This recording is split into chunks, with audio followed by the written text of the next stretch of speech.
welcome everybody to another episode of the Nice Niche Snobs. Ooh, wait, there we go. Good I'm your host, afternoon. Mystery Fragrance, otherwise known as Neil Bawadi, and today, right now, future to be joined maybe with other people, but right now we have Saga with us. How you doing, Saga? Hello. I'm doing excellent now that I'm here. Good to this is see y'all. this is always kind of like a good stress reliever of the week, a midweek stress reliever. Just come out, Yes, hang out with your friends, talk about stuff you like to talk about, and get through half the week to get ready for the totally other half of agreed. the week. So we got, Hi, as Blaine. always, Hi, the Mitra. sensei in the house wearing Pizzaglia's sexy and that line he made three or four C variants, um, and each person has their own like preferred variant. It seems, unless you're Austin and you hate all of them.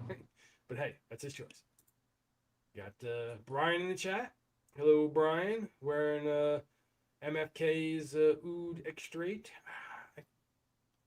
I think this one's okay, but I think I like the satin mood ones, the extrait one better, because I guess the rose adds a bit of nuance and interest to me than just having something that's kind of like real nice woody oud. I don't know, but and also it's clear, so it's not real oud in the first place. So hmm. Is it still over 100 degrees in Oklahoma right now, Brian?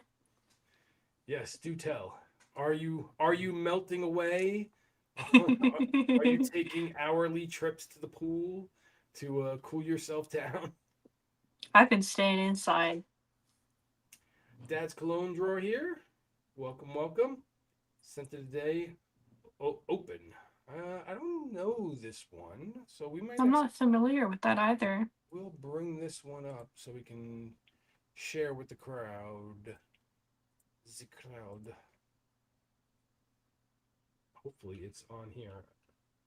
Not. Oh, yep, it is. Interesting looking bottle. All right, and share at the stage. There we go. There it is. It's Oh, aromatic cool bottle. tobacco. Always love tobacco and fragrance. Well, not always, but Usually. I'll definitely lean towards a good tobacco fragrance for whatever reason. Even though I hate the smell of cigarettes, I just like the artificial smell of tobacco that they've created inside these fragrances. Works for me. Let's see here. By vote, it's definitely a heavy tobacco fragrance. Tobacco and lavender. Uh, hmm, I'm going to guess Naxos. Is what people will say it smells like. Yeah. Surprisingly, no. I would have Hmm. thought it would be right in the front because if lavender and tobacco are your top notes, so hey, good on you. I don't think I know this Nobile one. Uh, Yeah, I'm not familiar with this house either.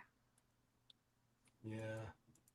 Let's see. Let's go back up to the top real quick and see where it says 1985. Definitely an old man's fragrance.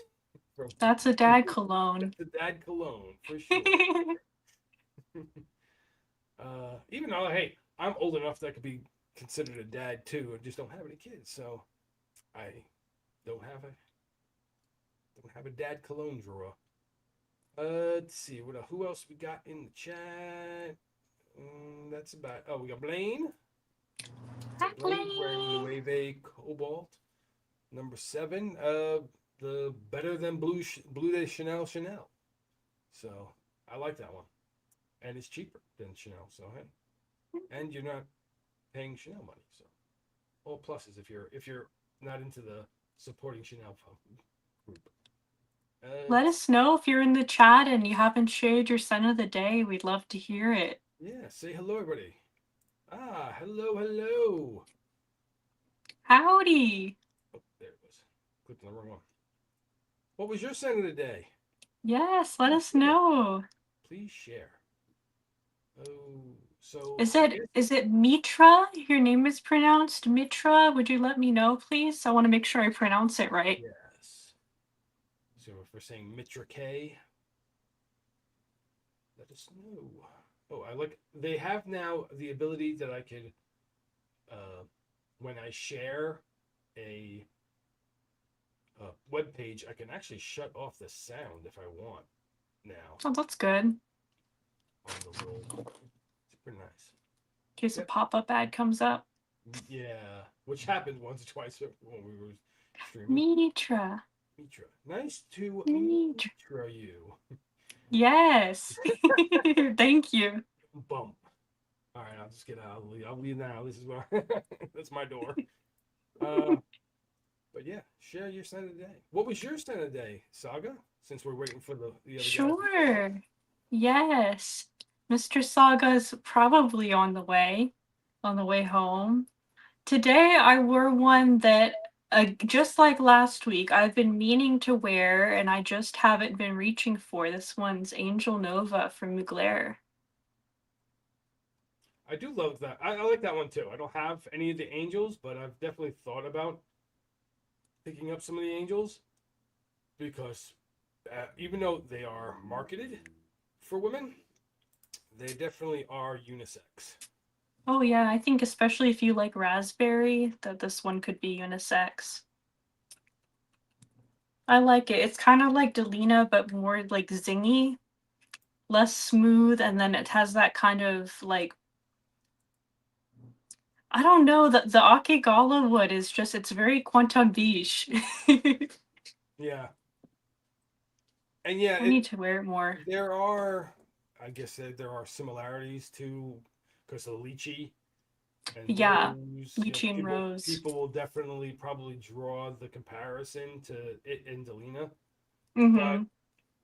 I think this actually leans a little more unisex than Agreed. than Delina does actually. Very much agreed. So even though no one puts oh yeah they did here it is right down here Farther down. further down yeah but I mean still 330 361 thumbs up and 671 thumbs down. So, but more people are even on the Very Good Girl by Carolina Herrera. So Hmm. and Flamingo. Look at that. They got Flamingo I by haven't tried that one. Ramon. Oh wait, yes, I have tried that one, and I agree. Actually, when I smelled it at that, I forget what the name of the shop is, but it's the one in downtown Dallas. That niche store, yeah. And I totally thought that it smelled similar to this one. Yeah. And like at that point, like is it for you if you had choice? Well, I can get this for $40 or $50 at a Exactly. discounter, so that plays into my Yeah. cost benefit analysis. It does it yeah, does the Ramon uh gather that much more like quality oils that you can say to yourself, I can tell the difference, or it's just like, no, it doesn't really make that much of an impact on this And scent. it's also, which bottle do I like more? Which one do I want to see on my shelf? Yeah. Being a fan of a certain house too, Mhm. there's a Yeah. few Yeah. considerations. I imagine, Thank I you, guess Blaine. if you were having a very similar, if it's a very similar profile, maybe this might lean more of a man shelf Yeah, as opposed to having a star. If like you were really that concerned about having a star on your shelf, let's see. I think that'd be silly. yep, Austin will not be joining us, so it's just we'll just have a casual talk today. It's all right. Okie dokie. Talk with the peoples, with the fam. See how everything's Yes. going. You notice what I was wearing today?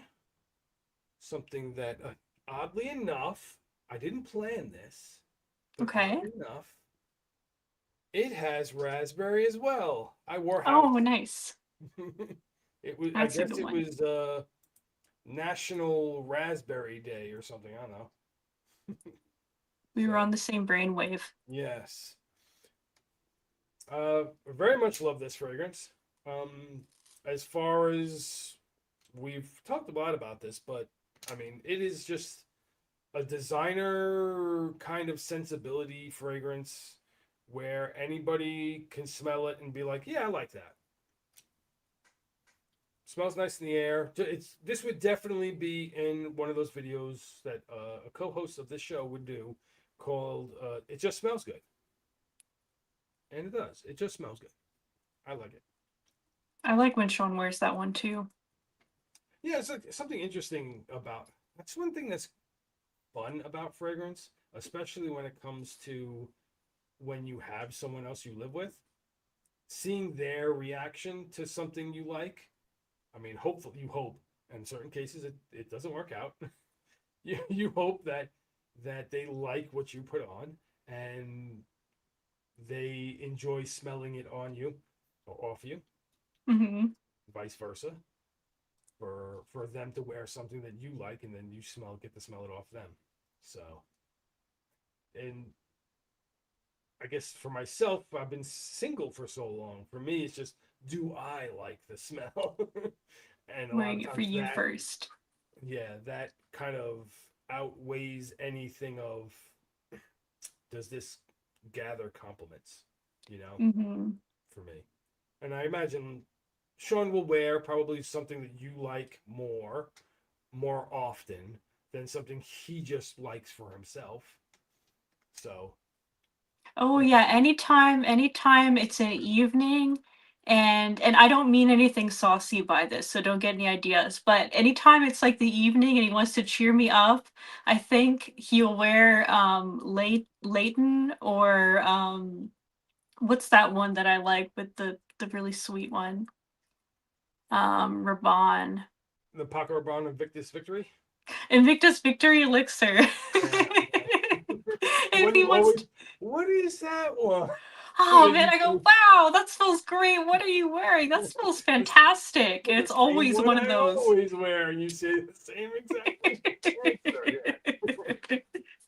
Yeah. Hello, And Mr. Dusan. hey, Mr. Design, how you doing? Well, Welcome, welcome. I just heard in the oh, distance. oh, the dog got up. Yep. Hey Someone there. approaches. Hark! Someone approaches. Oh, you didn't show your nails. Blaine wants to see Oh, your nails. thank you, Blaine. I like these ones.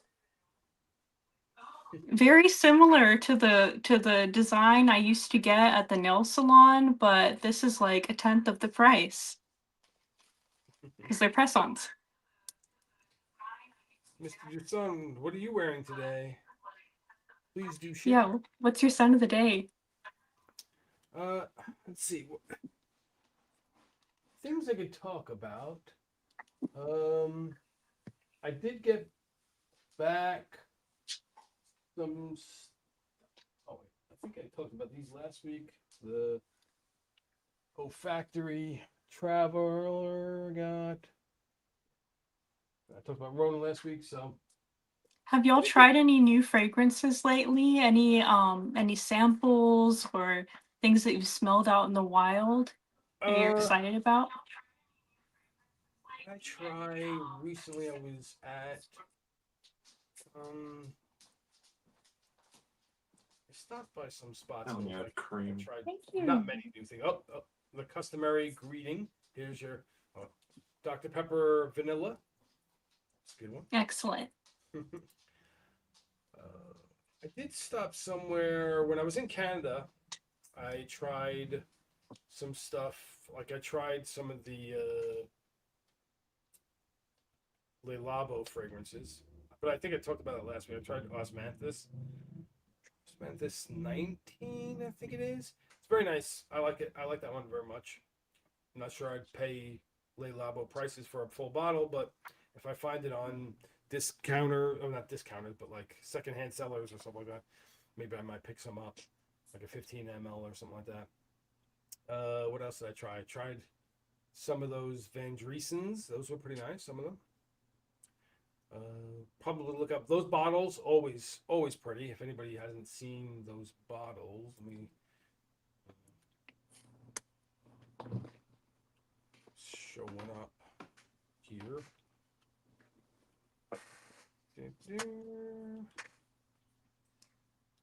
Blaine says he's been on the search for bright, fresh citrus fragrances for the hot weather.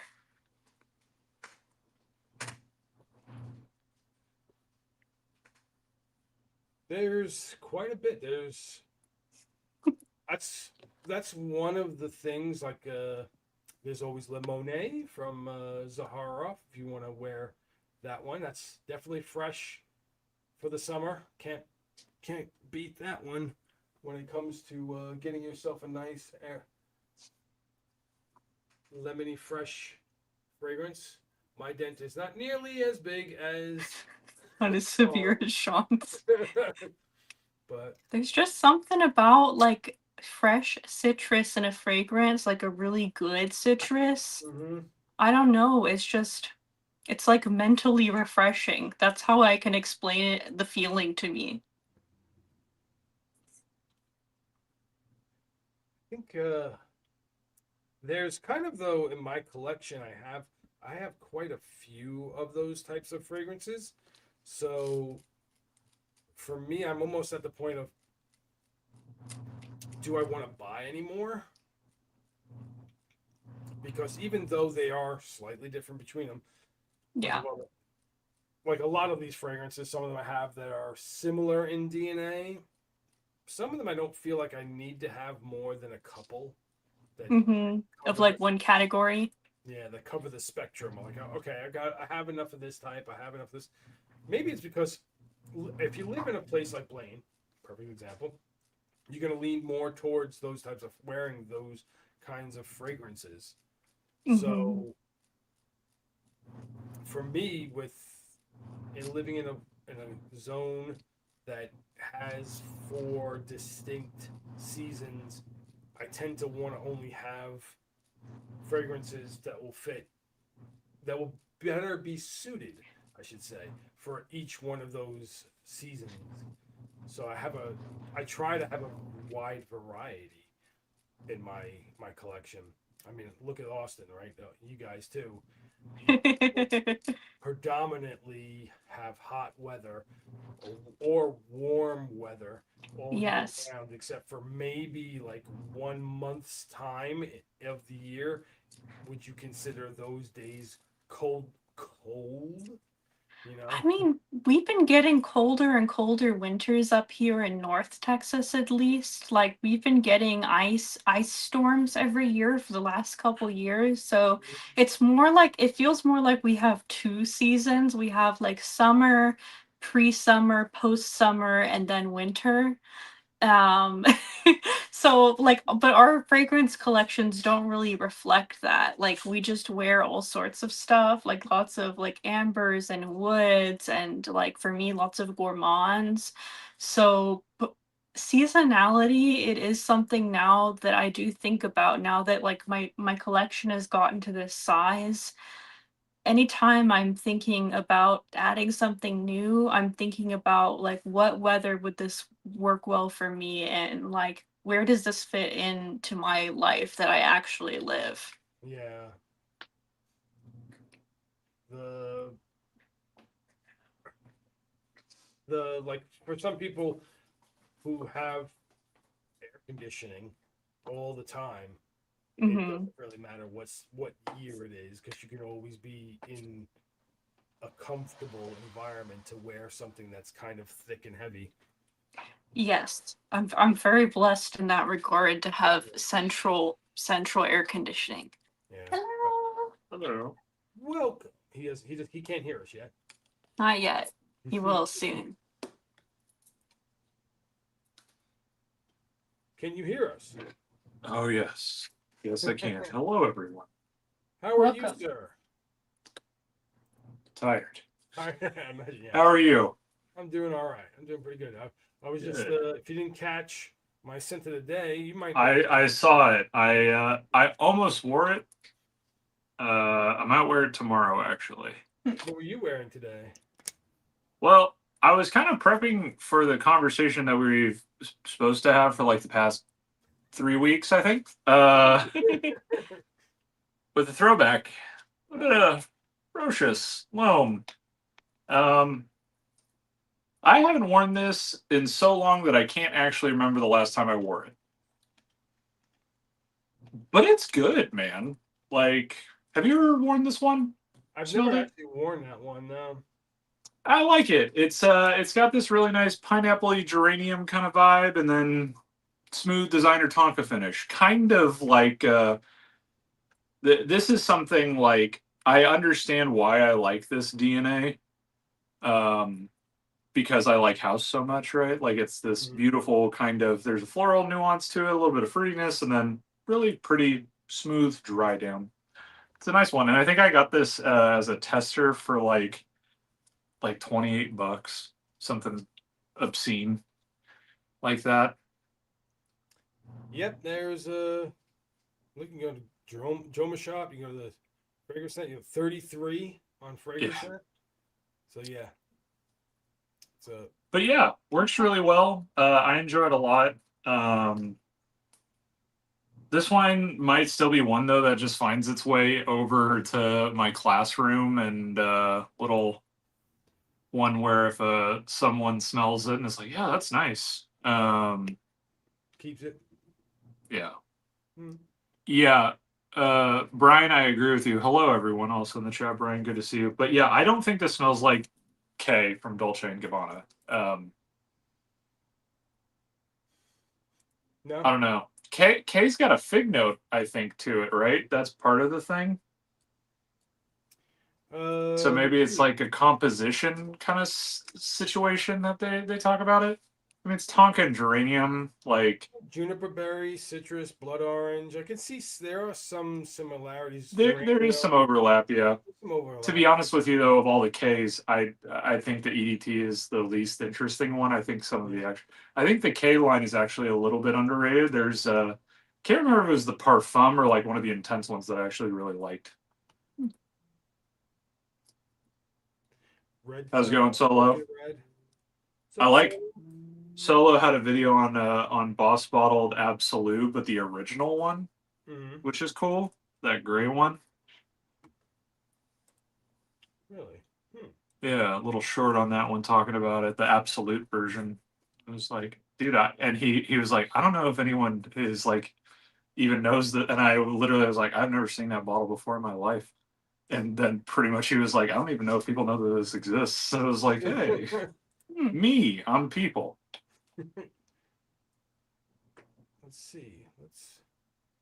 Let's do a little channel stalking. Yeah. Hmm. Oops.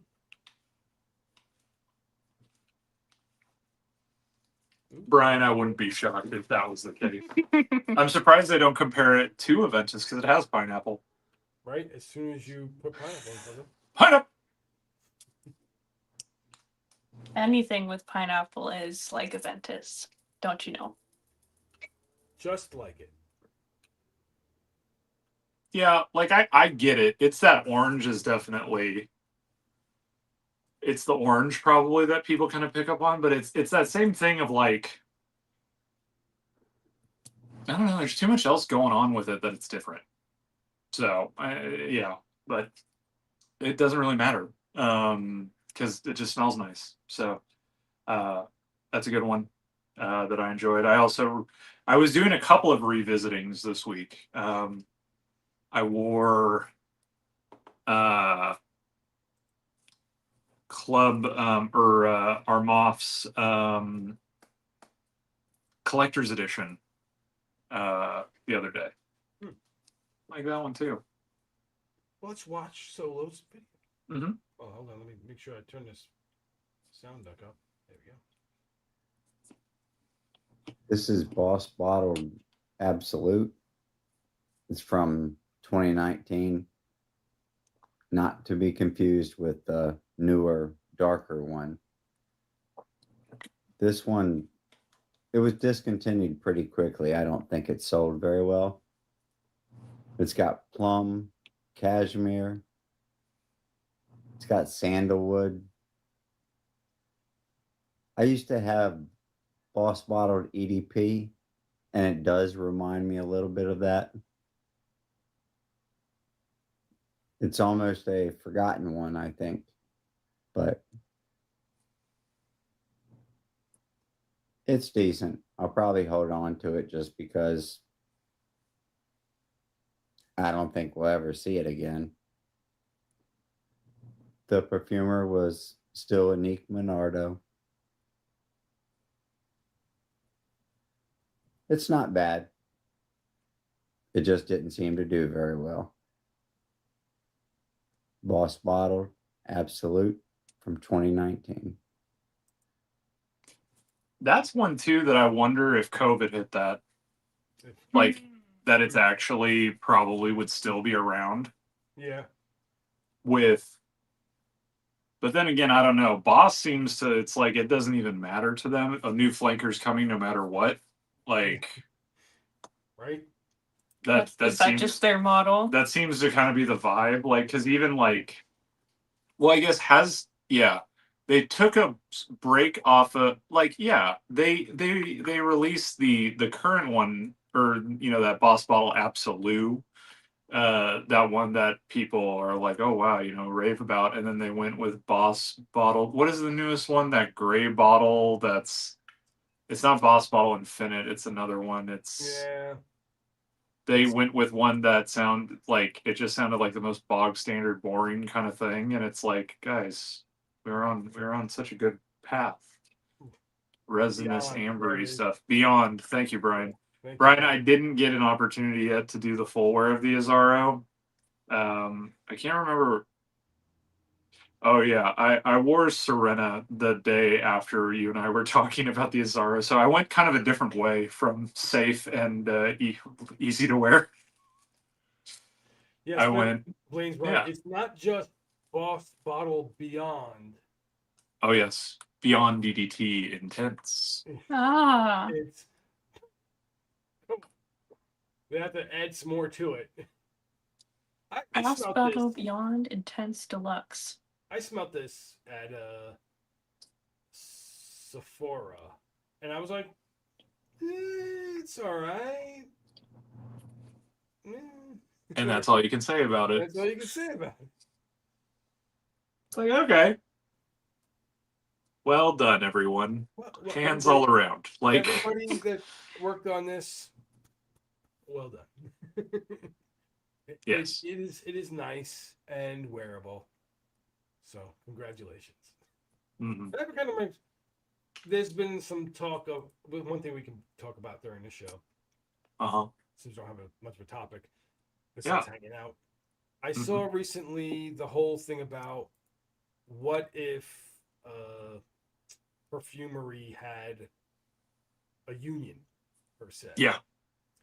And I was really thinking about it. I'm like, how does a union help like an independent perfumer? Like, what do you joining the union for health benefits? You gonna Yeah. that, I mean, that's the only thing you're joining a union for slightly less health payments. I Kinda? think that, bargaining, I yeah, guess. in that sense, like, you're right. It's not like SAG, right? Like, that's probably the closest they're going for, is like SAG or the Directors Guild or something like that, where that's kind of what they're going for, because traditional sort of like union ideas in regards to, like, you know, unions for I don't know, bag boys at grocery stores, those kind of things, right? That's not necessarily the same thing that they're Yeah. looking for. Like when I worked at Kroger, there was a union, and the people who worked there full time, they obviously depended upon the union because that was their career, and they did bargaining on behalf of the workers for like healthcare and stuff like that. Mhm. So I would imagine it's different in a more like creative and scientific field, you know? That's an interesting Well, question for Brian. Then, like, Brian? Why did you join the union when you Ah, know? sometimes the reason you join the union is because you can't work unless you're in the union. I But mean, this is true. And, like, if you yeah, work a in, if you work in the formality. lighting, if you work in the lighting of theater, you have to Yep. join the union and stuff like that to uh-huh. be able to do it. But they do get health benefits for those major unions and stuff like that. So I'm still like that I should think surely to get a Situational. job. I think really what that particular push is doing, because I've been reading a little bit, I started following their Instagram after you had posted about it, and I went and found it. And it's one of those things where I agree with what they are looking for, which is the idea of exposure of perfumery, because it's something that we've all collectively discussed, you know, and advocated for, where we're like, say who the perfumer is when you talk about fragrance. Yeah, Like, highlight the creative person. directors, no offense, like Tom Ford. Tom Ford is not responsible for Oud Wood. Richard Herpen is. Like, Yeah. Tom Ford probably went, make me something sexy and masculine. And Richard Herpen said, on it, and went and did it. Like, let's be real. And I love Tom Ford, like, as a creative director. I think he's fascinating and probably had a bit more of an influence and input. But you know for a fact, the people that own Prada, they're not really doing much of anything else beyond a brief. And sometimes that brief is just trend forecasting. It's like, hey, everyone What's says going to sell? coconut's the new note. Make me Make me the hottest Valentino new- Melodia or whatever it is.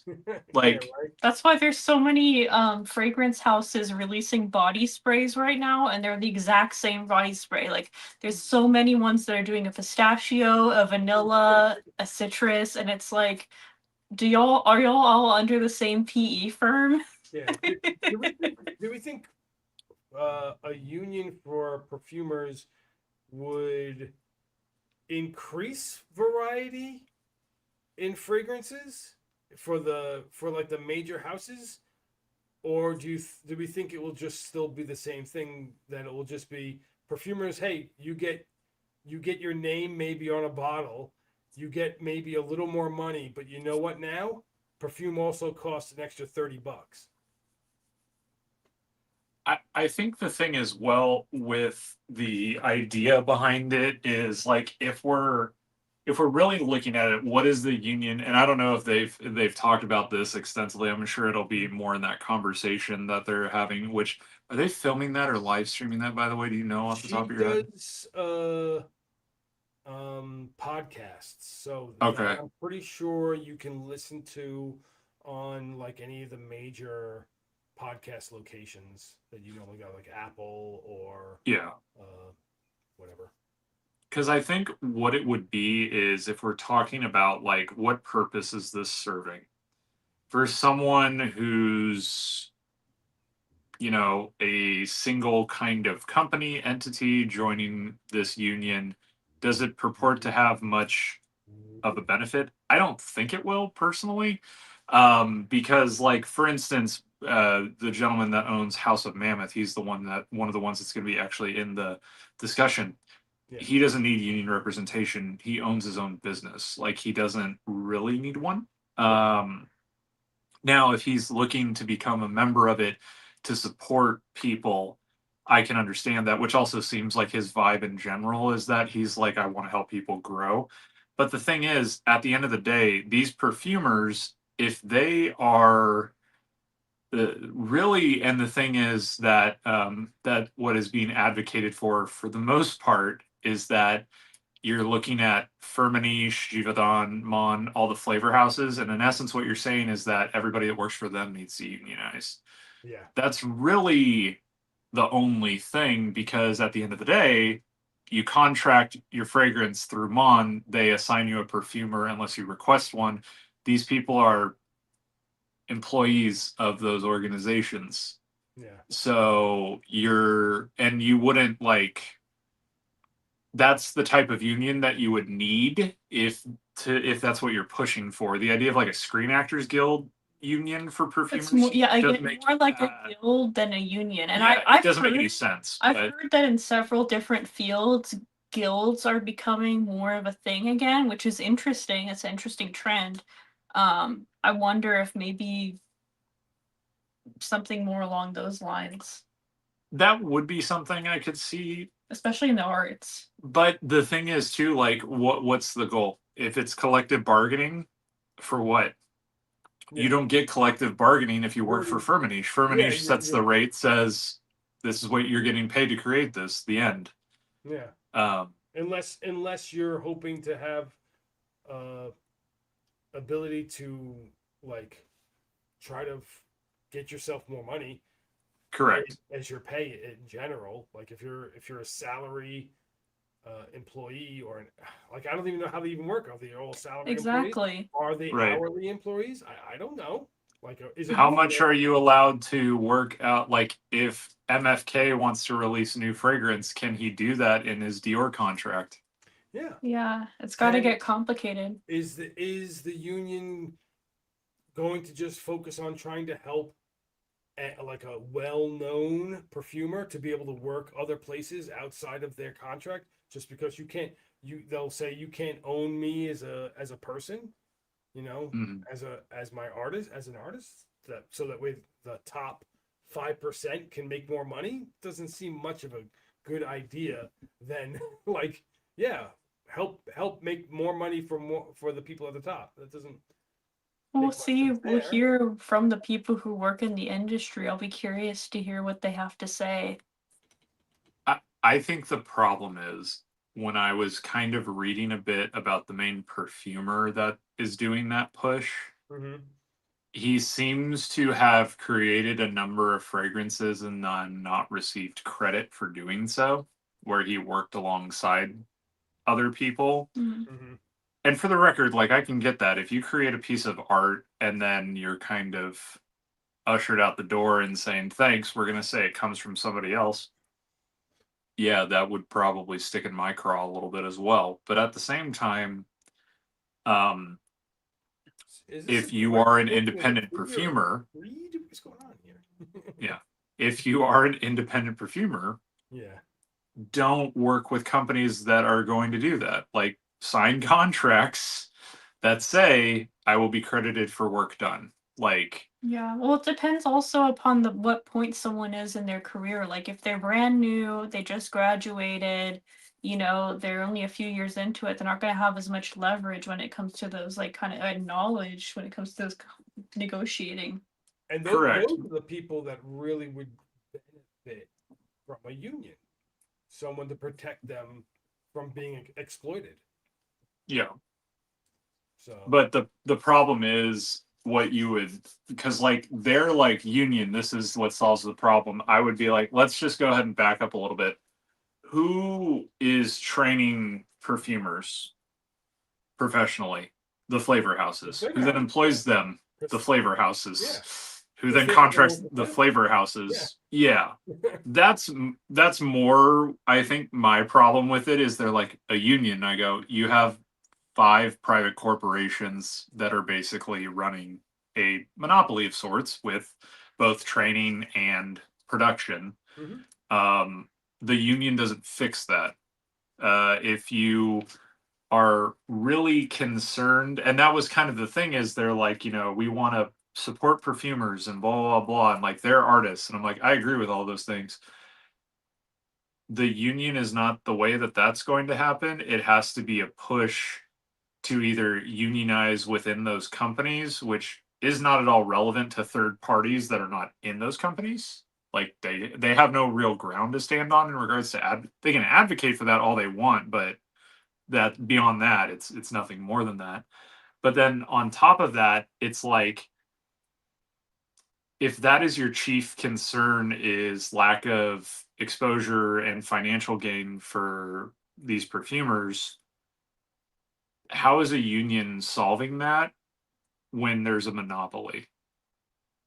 In essence, you would have to look at more the idea of the monopoly that's very obviously present. Alleged monopoly. This is a satire and purely educational channel. No, not purely entertainment channel.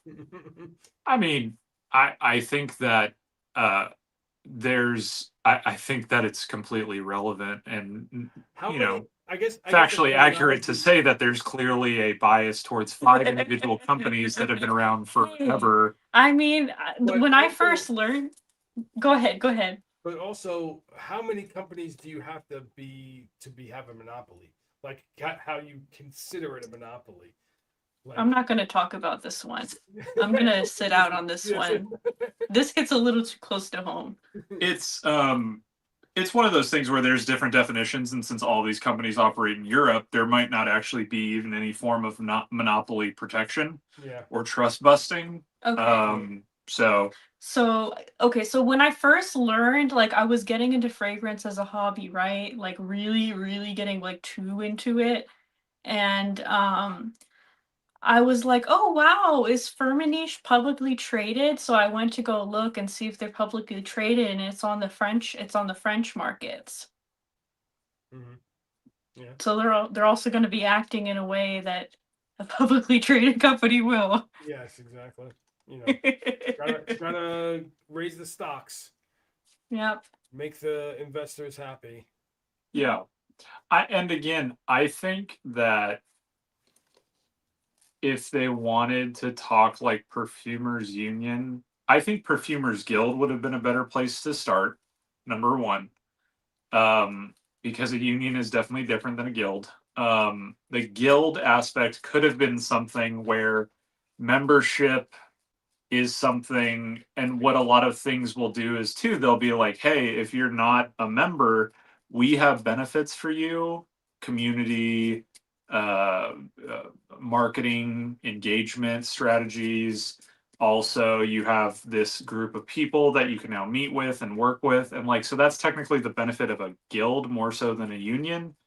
Because unions, like to me, it's always when someone goes like union, I go like, all right, collective bargaining. Like that's the first thing. Yeah. You can't have that in the context of what they're talking about.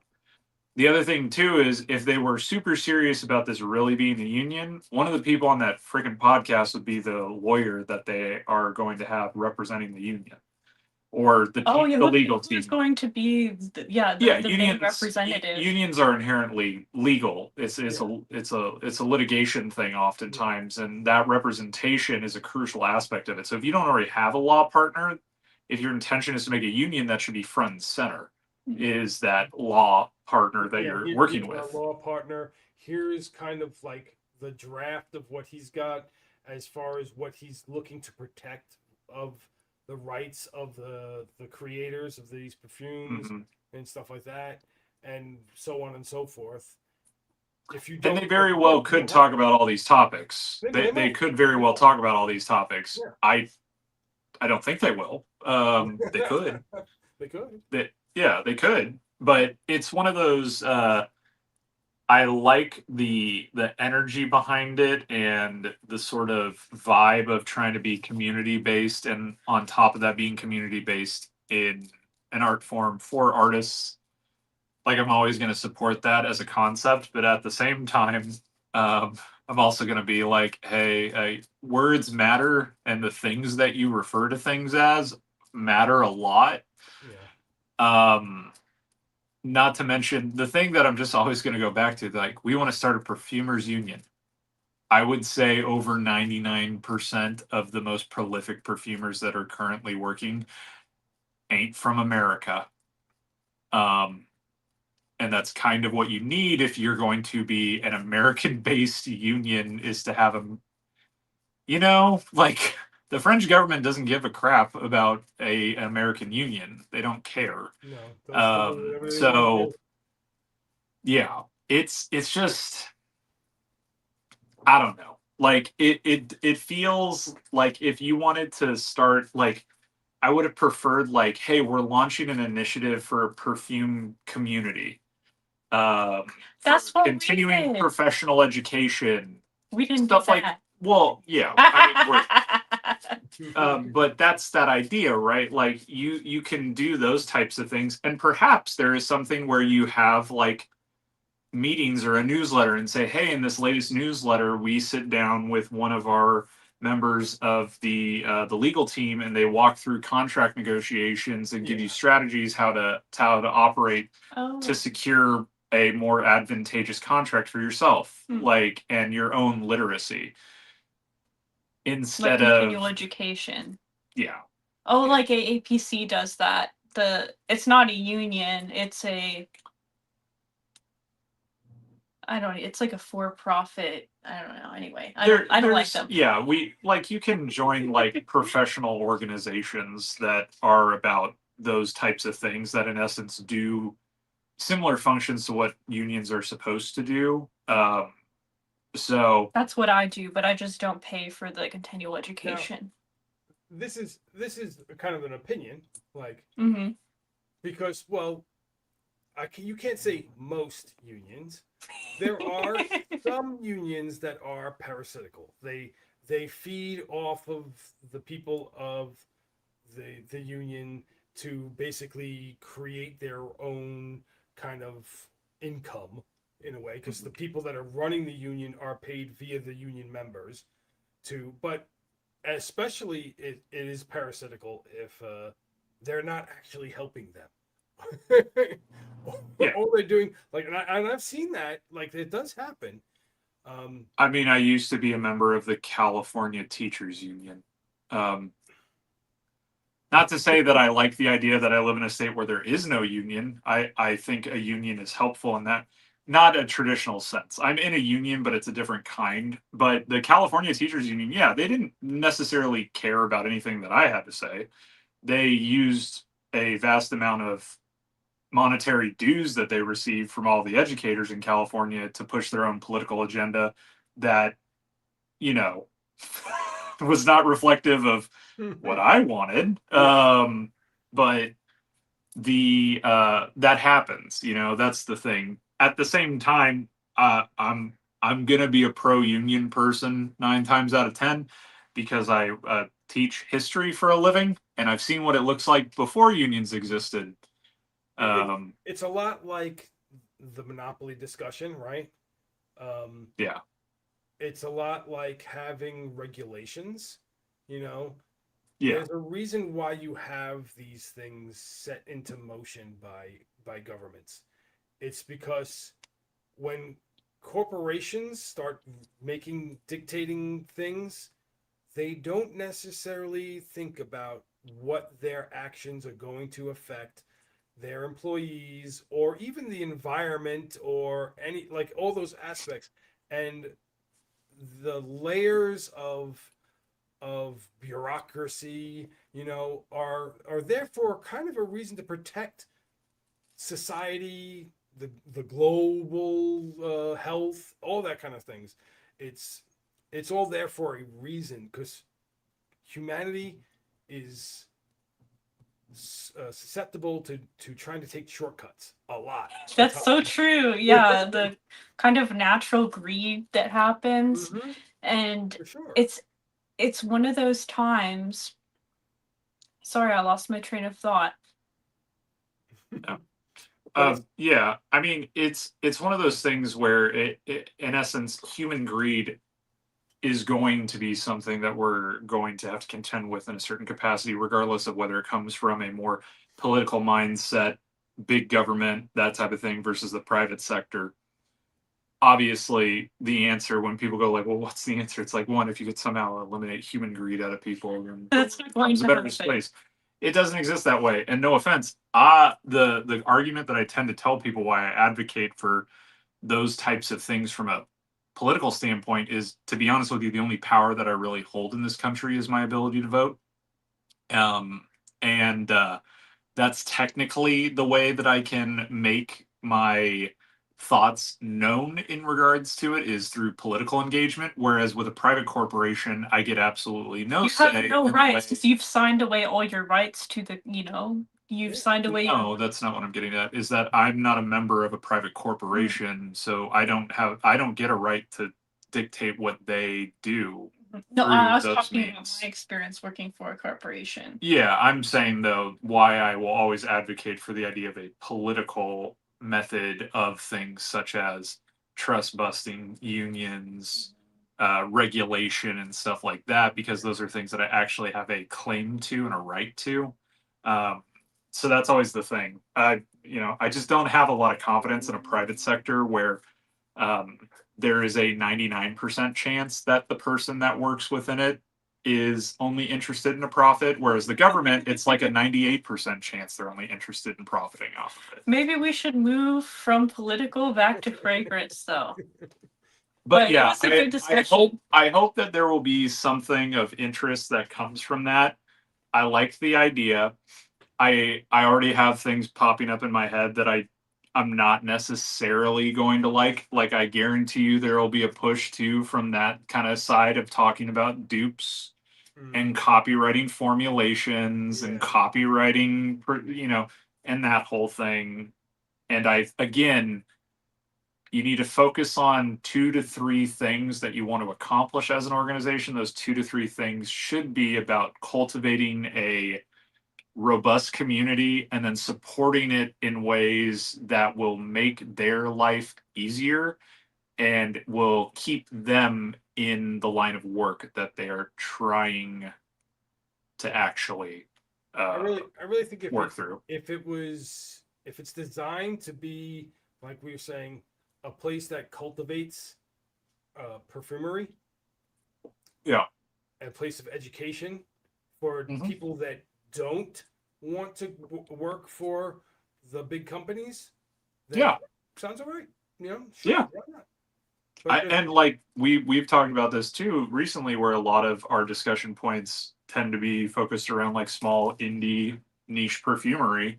And if you can make that something where make that a reality for more people by supporting them, that's cool. That's great. And Like, That's how you show your values, is by through your actions, through your words, and also with your purchases. Mhm. Like if you are a person who says, I support small businesses, you go out into the world and you find small businesses to support. yeah, exactly. Yeah, and to the point, the people that are talking, some of the people that are talking at this thing are independent perfumer companies. Like Mhm. Yeah. Teddy the perfumer is going to be there. I'm pretty sure. Oh. Is he? Let me double check to make sure I don't. I saw he supported it at least. yeah, remember it was House of Mammoth. I believe the owner of Stell is also, Yeah. because they're hosting, so I think he's also sitting in for it. And then no, it's a electrolyte drink because the procedures I've been having involve my veins, so I have to be hydrated. So I've already had a gallon of water today, and now I'm finished this. Yeah. So it was blue milk too. That would be gross. Like that Star Wars stuff.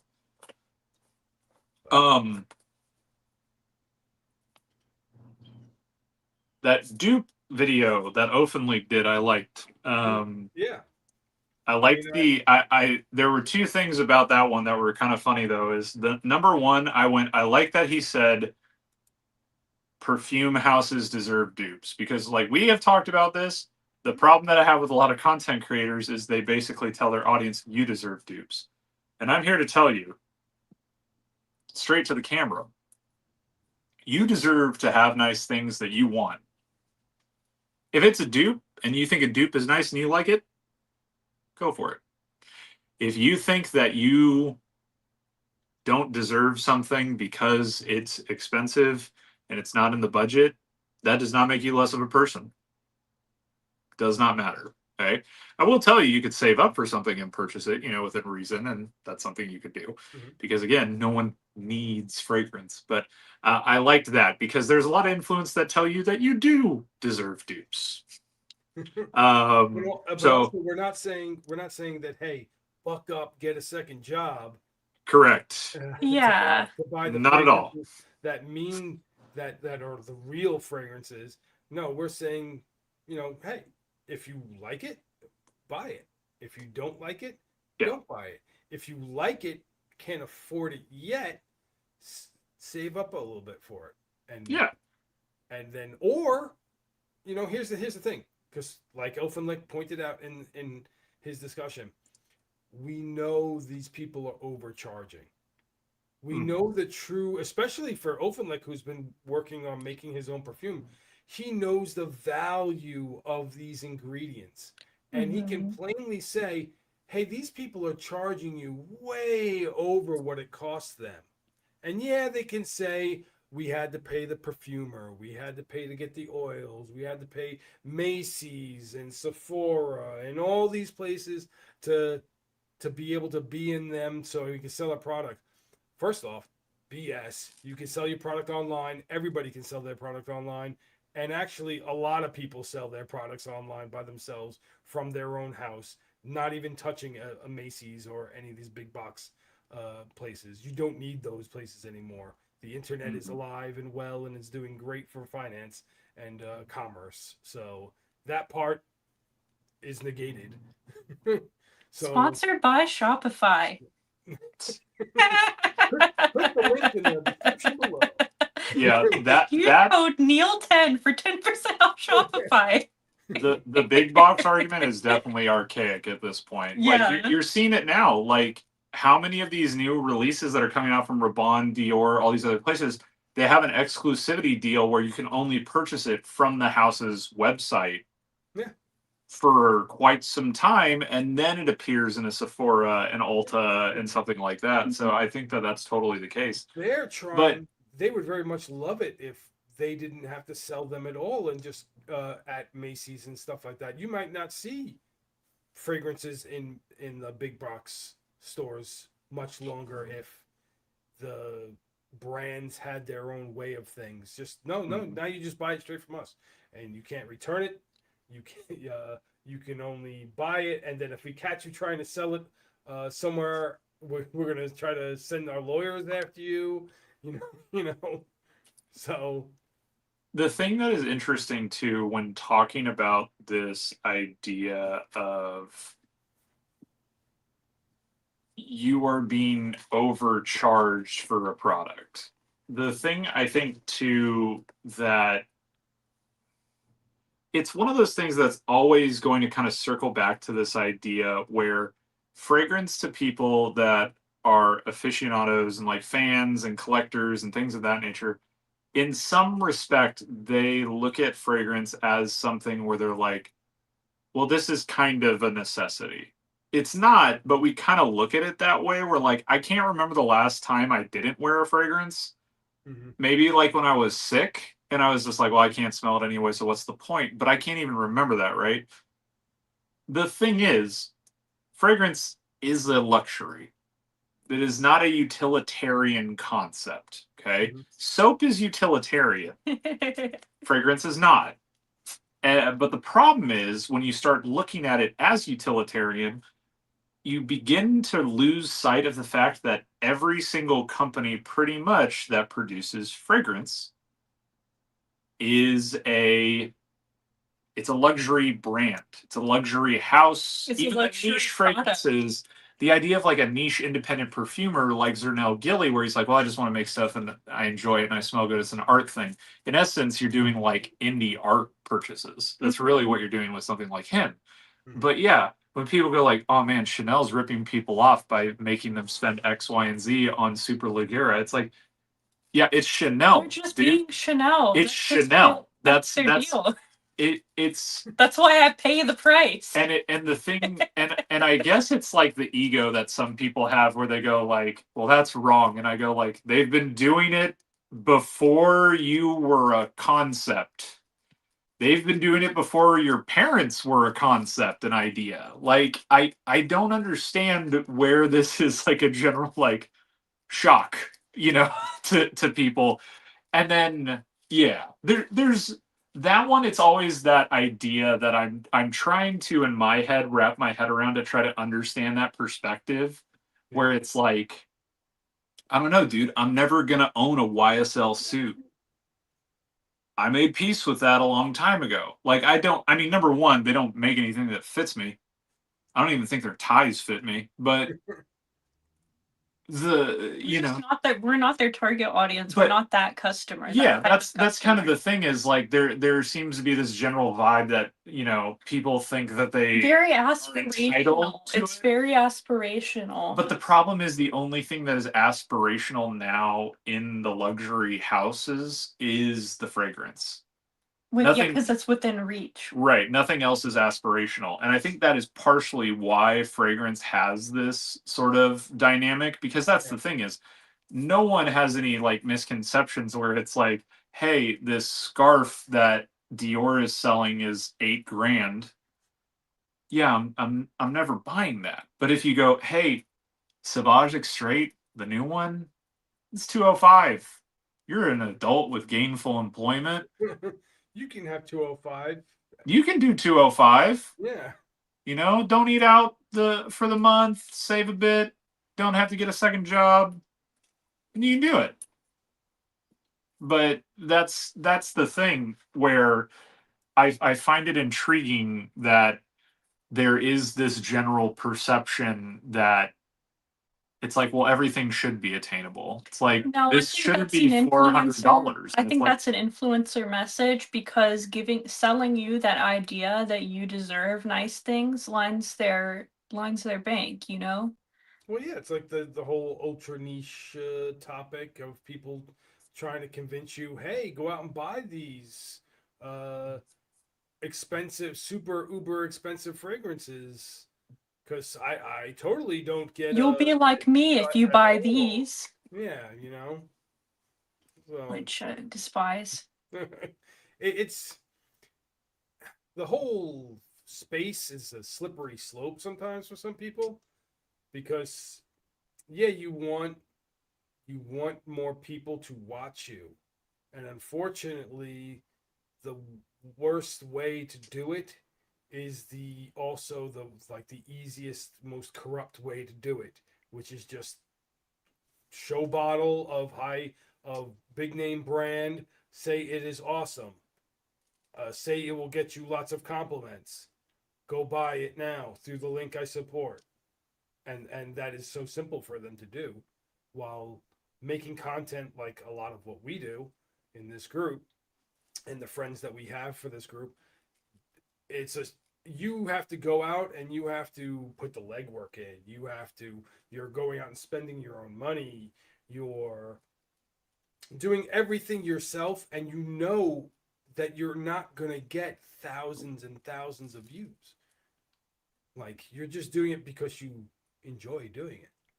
That's what I love about it though, because it's like the people who are watching the stuff that we do, Mhm.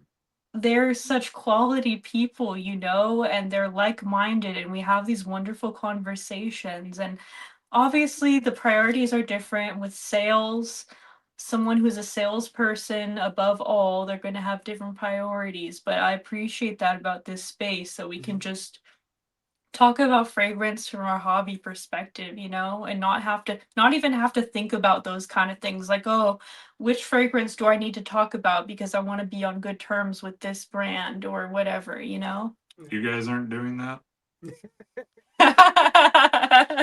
Oh yes, the under the table deals that we don't tell you all You're about. telling me that a 40-minute retrospective about ultra niche fragrance Filippo Sorcinelli's Basilica di Assisi that's not going to get me thousands and thousands of views? No, I hate to tell you, You never know. You kind of What put about your the own- end where I talk about, like, you know, positive aspects of oneself and advocating for people to have nice things if they want them? Is that gonna? No. The Okay. good thing about stuff like that is that it's evergreen. Well, it's not even. I don't Like your videos, Neil, the like your concept- interviews. I think, Neil, what you've gotten at though is important is that, like, yeah, man, I made that video because for the love of the game. I was like, I sat there and I went, you want to be a really fun thing is just splice together a bunch of clowns doing their reviews of these fragrances of this fragrance that's super complex and all this stuff. I'm like, yeah, I'll put that together. I'm like, that was totally sweet. And then I'm sitting there going like, wait a minute.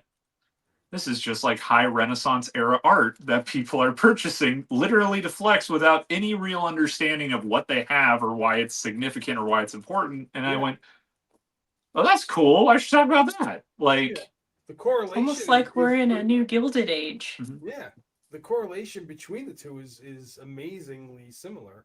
You know. yeah, and that's, yeah. I think that the idea of, you know, just generally making stuff in effect for itself, it's kind of funny because in that video I talk about the idea that no art for art's sake is more of a modern concept than anything comparatively to. Oh yeah, you right. know, Because that was like late Middle Ages, right? When that started to become a thing, or was it not till the Renaissance?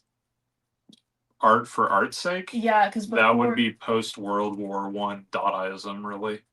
Well, I mean, like when they started painting stuff that's other than religious, you know. Art, it's still sold because Oh, that's Renaissance. true. It was all commissioned by patrons.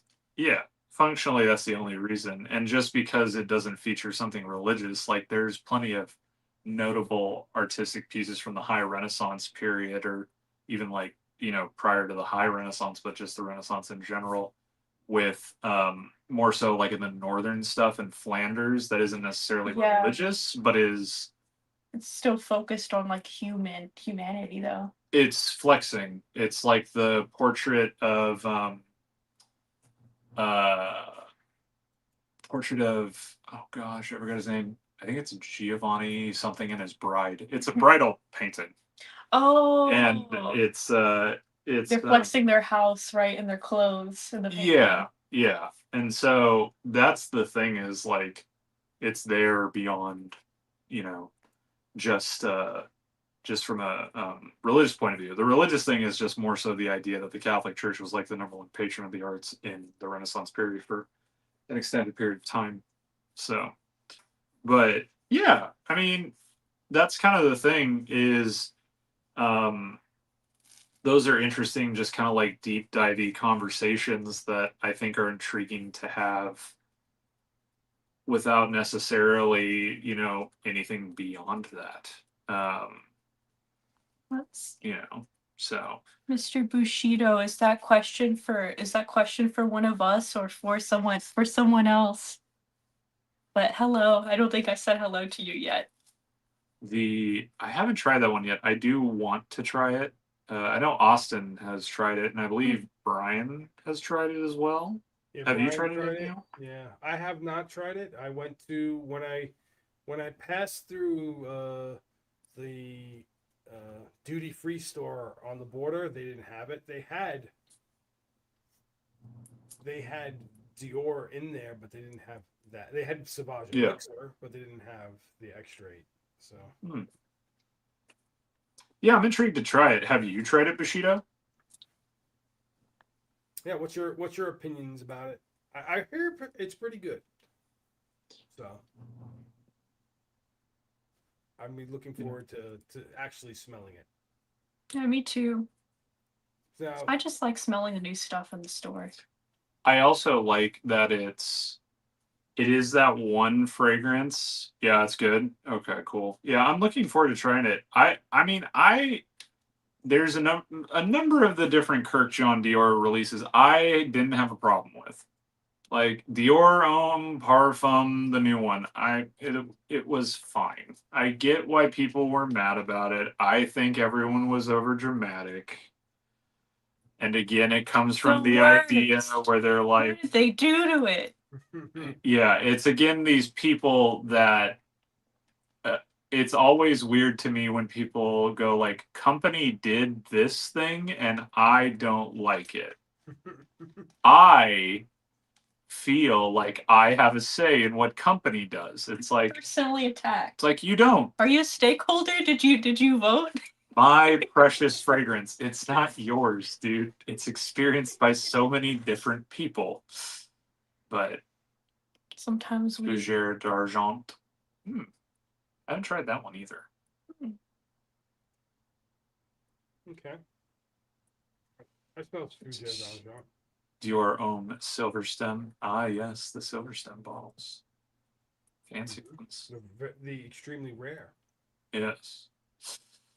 Yeah. No, all this Dior Homme talk now. I almost sprayed Prada L'Homme today as the one where I haven't worn one in a while, and I picked up the bottle and I went, I think I'd still rather be able to sell this for more money by using it less. Yeah, because I don't even know, do they even sell 10 mLs? Like, you're talking about getting a decant from like a second party seller or something. Yeah. Because I don't think Dior sells small bottles of anything. I mean, their small bottles is a full bottle, right? Yeah.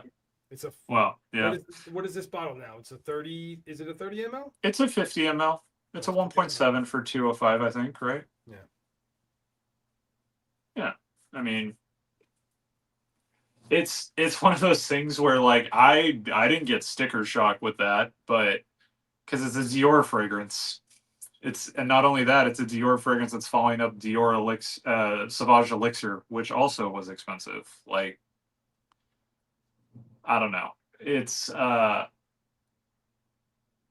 the there's a lot of stuff in regards to thinking about those ideas, sharing those concepts where people have, and unfortunately, a lot of the discussion around dupes and things like that, the well has been poisoned so much that it's very difficult for me um, to look at them and be like, well, I think it's a viable option.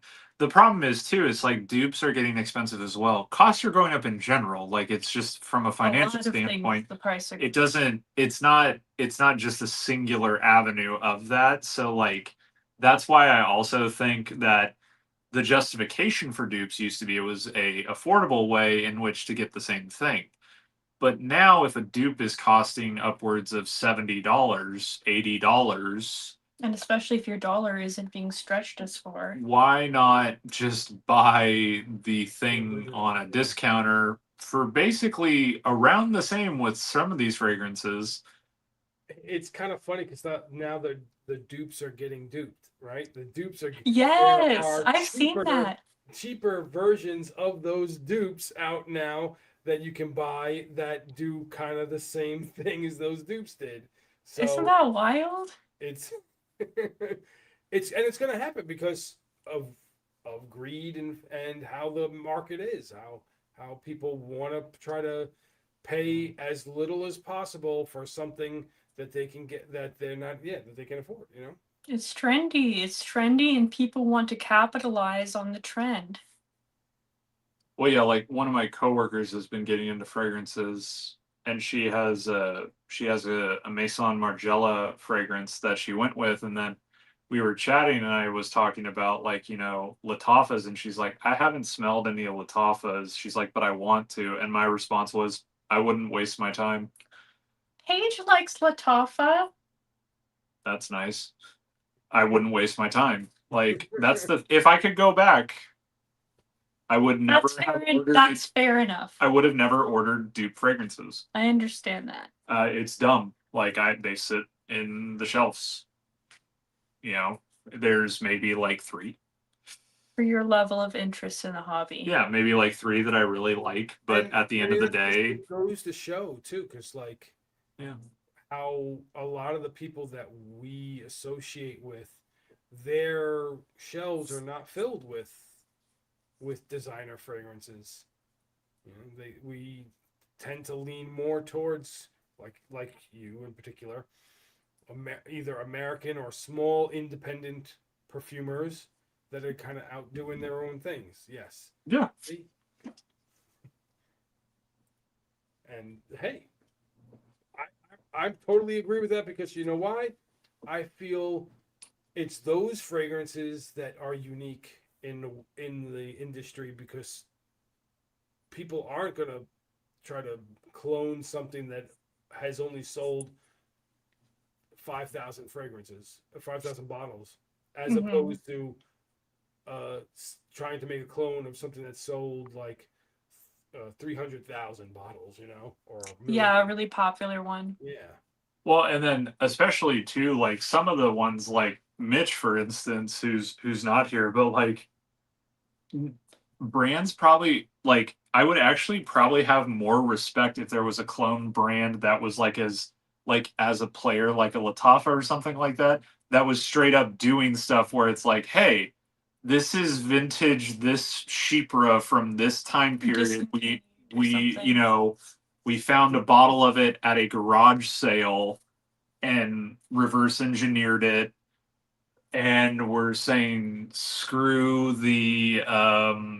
screwed the European regulations and we're using real oak moss and all this other stuff. And I mean, that's basically rogue perfumery, but which is a small, yeah, it's like, what do you want? It already exists. It's It rogue already exists. perfumery.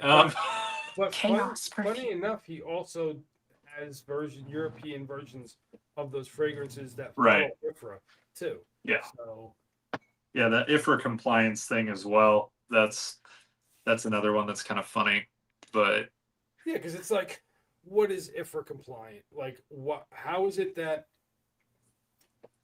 is the theory of IFRA a benefit to fragrances as a whole, or is it just a construct to manipulate the market?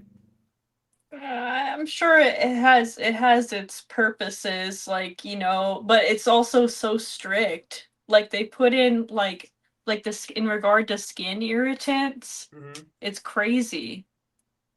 I think if the large flavor houses didn't see a benefit to having IFRA, They don't want a lawsuit if they- someone gets a rash. no, I don't think that. I think IFRA compliance prevents other people from entering the market in an effective way, Oh, that makes sense. like monopoly. But yeah, that's the thing, right? Like you're if you have otherwise they would lobby against it, right? Like let's be real. It's not a government organization in any capacity. It's a private industry. They would be able to just, then I think IFRA lives and dies based upon whether or not the flavor houses want it around, personally. And if they see a benefit in it, I think it's related to that kind of stuff. But Yeah, it's like what we talked about last episode, where I said, yeah, they're fine. These big houses are fine with it because it causes them to be like, oh, now we have to have a new version of this fragrance to be released, and people will buy it as well because now they need to smell what the new one smells like. It's ever so slightly different. Maybe some more people, maybe somebody might like it more yeah, than they used to, or not like it, or it doesn't matter. yeah. Gotta buy it. And I don't necessarily. I think the thing that's interesting about that though is I don't think a brand has ever, like a large brand in that respect, has ever fully stated where they're like, no, we have to reformulate due to new regulations. Yeah, I don't think that that's ever been stated by these larger brands. It tends to be speculation or a smaller perfumer like an Aaron Terrence Hughes going like, I had to reformulate because there's bans now on this particular thing. yeah. They So don't that's necessarily why, state it, yeah. yeah, that's why I don't necessarily think it's that, because also a brand don't care. Like, talked about this. Classic Coca-Cola is called Classic Coca-Cola because there was a new Coke at one point, it sucked. And Coke did that. They produced it and then went, oh, okay, and then brought back the original. Crystal Pepsi existed, and then they went, oh, okay, this is dumb, and brought back the original product. So I don't think corporations don't need an excuse to reformulate and change the things that you create. But They don't have to explain themselves. yeah. No, I agree with Solo. It was literally the thing where I started with cheapies and dupes and then ended up being where I was like, well, I gotta spend $300 on a fragrance frag buy order, so I'm gonna buy 6 different like dupes and cheap fragrances, and it was like, okay. It's like the abundance, the abundance is very exciting. Well, it wasn't even abundance necessarily. I think at the start, what it really was the ability to try different things. And instead of trying different things by like ordering decants and samples, I went, I'll just buy a full dupe. bottles, yeah. Yeah, I'll just buy 100 mLs of it. Yeah. I mean, I was right there too. I started off like buying only clones of things because I couldn't afford the actual fragrance, and then as I experienced it, yes, some of those fragrances that I bought dupes of, I bought actual bottles of from the actual brands because they interested me enough, and I liked the fragrance and I liked the quality increase that I got from the actual. These are, of course, again, niche fragrances because the ones that were cloning designers, the quality is pretty much the same. So Yeah. there was not much of a reason to go and get a actual bottle of one of the designer Yeah. brands and stuff like that. So There's two in my collection that I did that with. Where I started off with a dupe. It was Mhm. closer toward the beginning of me being into the hobby. And then I ended up like really enjoying it, and I ended up getting the, you know, the real version, either bought myself or a gift from that man. And you know, I still appreciate the two dupes that I have for those instances, Mhm. but like the texture is totally different, you know, like it wears differently. But I'm still glad to have it. I think my problem with it is there's a bit of,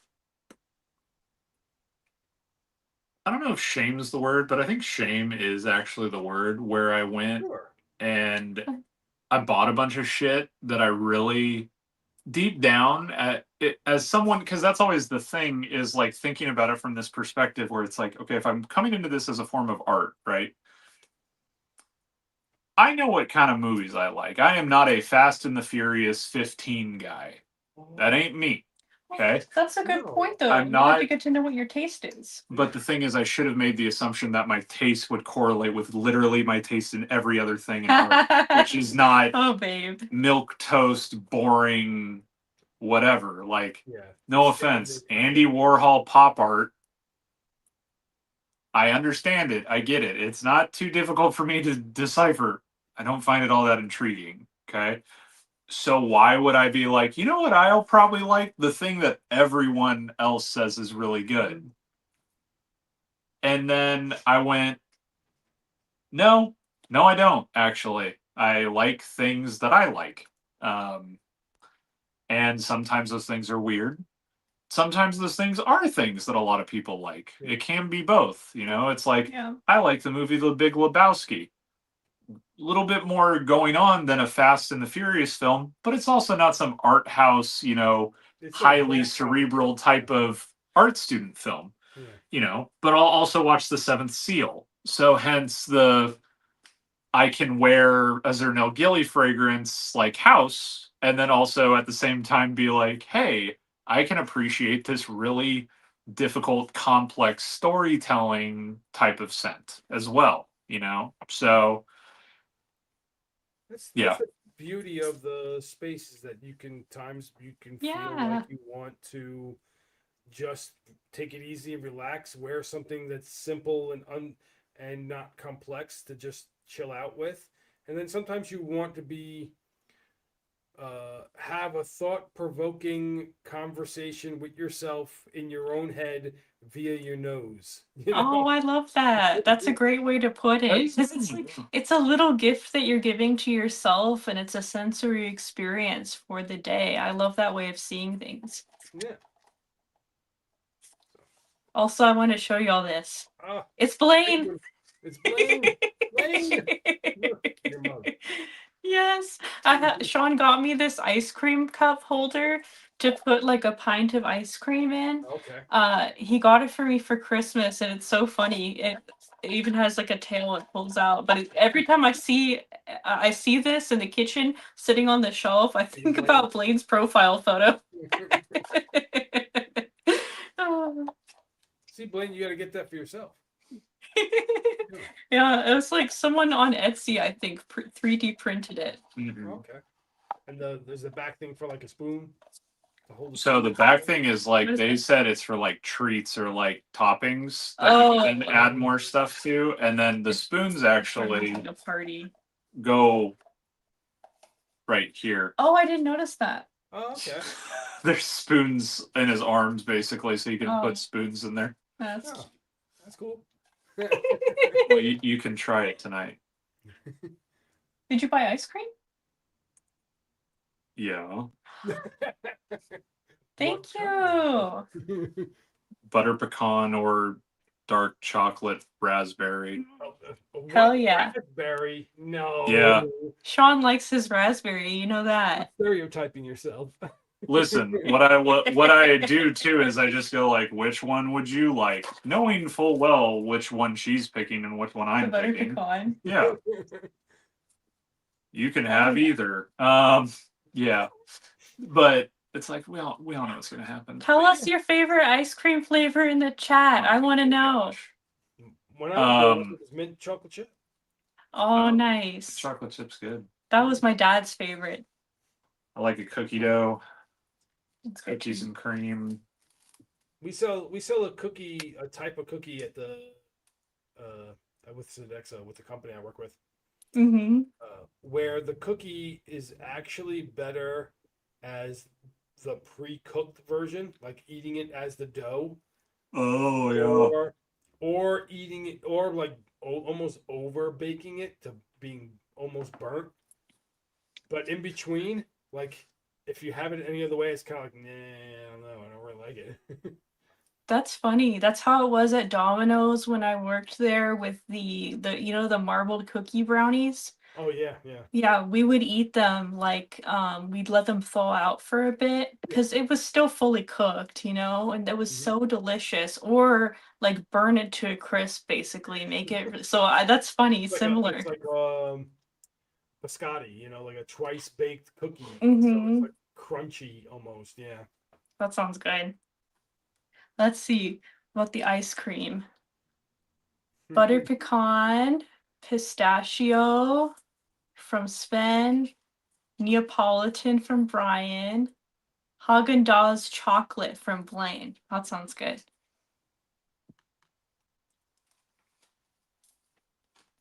Which are we talking like Haagen-Dazs pistachio, the one that doesn't have any color? Or are we talking like you're looking for like the greenest, Bright green. Yeah, pistachios.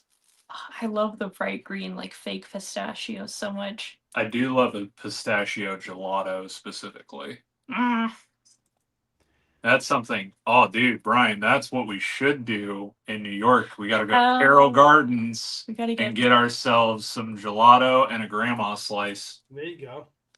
Yeah, we need that. That would be a fun episode to do for niche snobs, is to do a big group discussion because it would help with logistics too, to gauge interest in certain things. I think that might be a fun episode.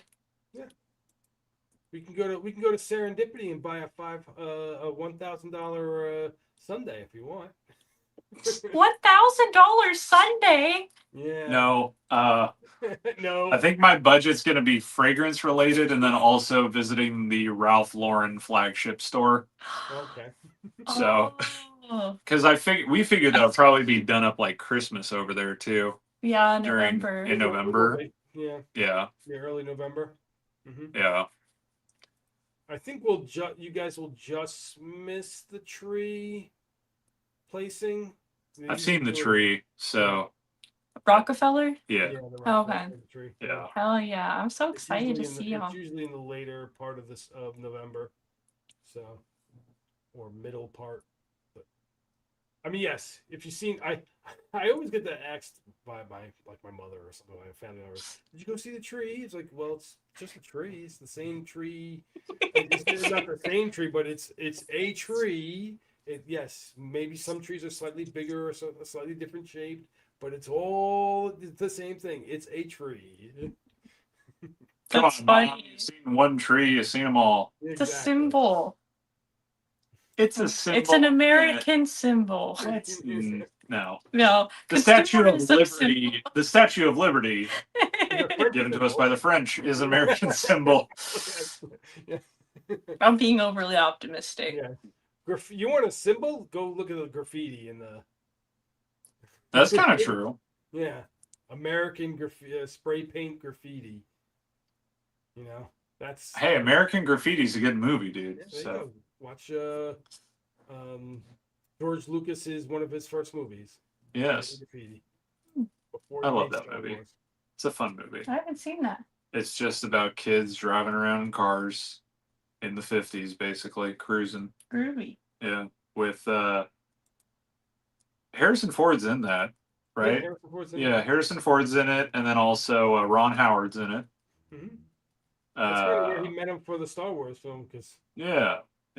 and then he was just kind of doing carpentry work in George's office. That's And he right. was like, Yeah. and then he was like, "Hey, Harrison, would you like to play this character?" He's like, "Sure, why not?" Yeah, sure. Why not? Who'd have thunk it that one decision like that could have changed your life so drastically? Dude. Yeah. It's a heck of an offer. Right? And the people that said, because I think he was one of them that said, "You don't have to pay me much, just give me a percentage of whatever it makes." Yeah. Mm. There's always a few of those stories in Hollywood, right? Where it's Yeah. like, I'll just take the back end. And it's like, I think Jim Carrey took the back end on something that was absurd that he ended up, what was it? He took the back end on something. It might have been The Mask or it might have been The Grinch. Oh man, It was one of those One two. of those two, yeah. One of he those two. I deserved think it he, for the he Grinch. took the back end on and it was just Yeah. like ridiculous. Made him so much more money than he could ever have made just through the movie itself. Yeah. Yeah. But Bye, Ryan, Ryan. Take care. well, with the Grinch, I don't know how worth it was. That was that whole thing where like the makeup was so bad that he said it had was to like have traumatic. like a counselor that was used for like helping deprogram torture victims Yeah. and stuff That's because what it was he so bad. He really deserved everything he made from that.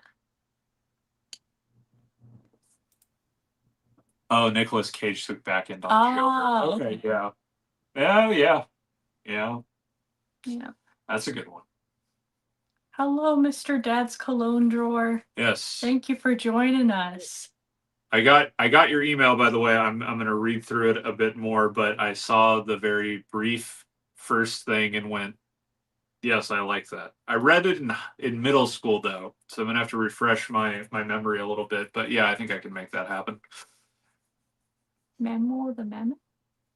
For the ice cream holder.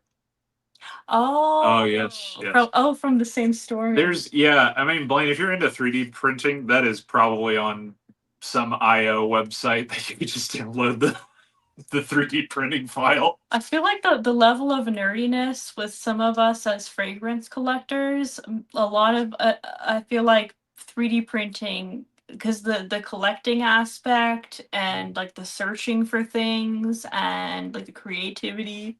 I'm It's pretty really sure cool. Austin has a 3D printer. Oh yeah, I wouldn't be Like- surprised. Yeah. Yeah. Yeah. I don't know if it's. He said it's in his room with him, but he hasn't set it up since he moved in there. So that's another. Oh, thing. okay. So he Not has as- it, but he hasn't used it.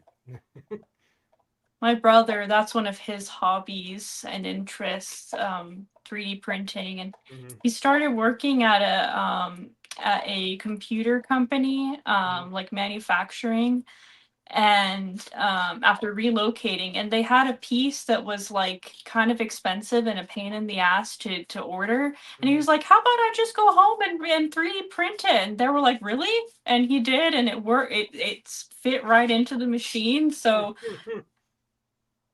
Now they're gonna order some 3D printers for their office. Yeah. What you got there, Sean? So I have all these Memo Paris fragrances Oh. samples. I have Indian leather, Italian leather, inlay, Iberian leather, and Irish leather. So I was like, I should spray one of these on, but I don't know which one. Out of those, my Mhm. favorite is Italian leather. All right, sold. It's got green tomato leaf. I don't know how I feel about this, but It's Hell not. yeah. It's Not too bad. So green. It's not so green tomato leaf, to me at least. I don't get green tomato that's leaf. fun. That's funny. I can't cheat and watch the movie though. As a teacher, I have to reread the book, or at least the Spark Notes. Yeah, right.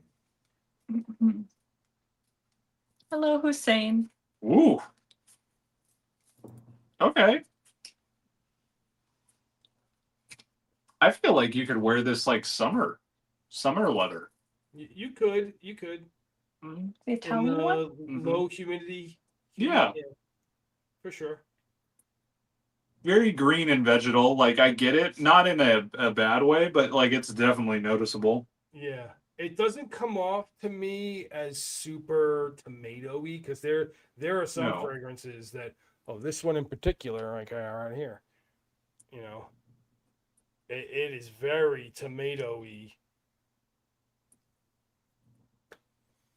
Like, and I just I gotta go for some Irish leather then too, because Go to the next, yeah. since someone threw that in there, do it for Johnny. Stay golden. Put the Irish one on me. Okay. I'm the Irish one. Well, we Let's both see are. if it I was gonna reacts say, I'm well. like, I'm also very Irish. Maybe Yes. Irish. If you can get some. Thank you. Is it actually going? Yes, it did. Okay. Thank you. There you go. Okay. Okay, I get why they call it Irish because it's kind of mossy. May I smell yours? Mm-hmm. Okay, normally I don't like leather in fragrance, but I like both of these. There, I do kind of like Irish leather a little bit a more. little more. Little bit. This is actually the Italian one's actually kind of smooth and really robust. Actually, Yeah. I like it. The Irish one, Irish leather smells like it could be a Creed fragrance. I get why these are popular. Like I think these are the first memos I'm smelling, and I get why they're popular because they're just really like. You've smelled African leather. Oh, I too, have? but yeah. African leather is the most popular of their fragrances. But these, like both Italian and Yeah. Irish, are well regarded ones. I think some of the newer ones are pretty good too. Their newest one that they released last year, oh, what the heck is the name of that one? I forget. But it's a kind of a Neff's rose Okay. type. Because there's a few Cappadocia is one that I want to try as well from them. They actually released Odeon, yeah. Odeon, dude, Yeah. Odeon didn't hit for me, which it kind of bummed me out. I thought I was gonna love that, but Which version? Because they brought out like 3 versions too. yeah, not Rosebud. one of those. Because what they did that thing where they're doing with a couple of their different scents, where they put out the fragrance and then they sell it in a pack where you have the accords, the main accords, so you can add extra. So extra rose, extra That's fun. tonka, extra whatever. Yeah. So These, I haven't Yeah. seen these ones. These are like straight up just, hey, this is a cardamom. ooh, okay. I like that they're both different kinds of leather. Yeah. Like the Italian leather, it's sweet It's and more sweet, I was it's like expecting. brown leather almost to me, like in a chair kind of sitting. I was thinking like a chair in a bistro or a coffee shop. Yeah, whereas the Irish leather on my skin has more like this is leather outdoors where you're like working on a farm or something like that. There's something to be used. Not necessarily, I don't want to say saddle immediately because there's horses all over the bottle, but kind of, you know. It's invoking a certain type Yeah. of. Very pretty. Yeah. Mr. Cologne Drawer, may I answer your question? My favorite thing to smell on Sean, Oh boy. I love to smell Invictus Victory Elixir on my husband. That's my favorite thing to smell on him. Or Layton. Said the nice niche snobs. Yes. You know. But the actual answer is I like to smell rose and vanilla on him most of all. So you get that peat mossy. I do. I mean, I've not been to Ireland myself, but it gives me that kind of like smoky, mossy kind of vibe. But without being like difficult, without being challenging. Yeah, that's one thing they for sure do a pretty good job of.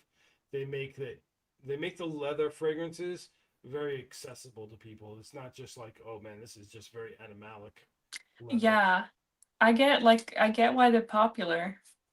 And for me, what I like to smell on her, like when she sprayed Angel Nova today, I really like that. You know, her, it's very much the same thing where it's like rose and vanilla. But if we're talking about like scents specifically, I like when she wears Alien, because that's like her signature. And then Mon Guerlain, Hmm.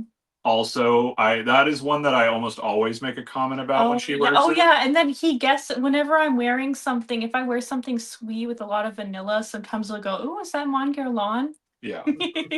And then Delina exclusive. yeah, and then Delina is probably like, if I were to choose one that I want to smell on her, it's probably Delina exclusive.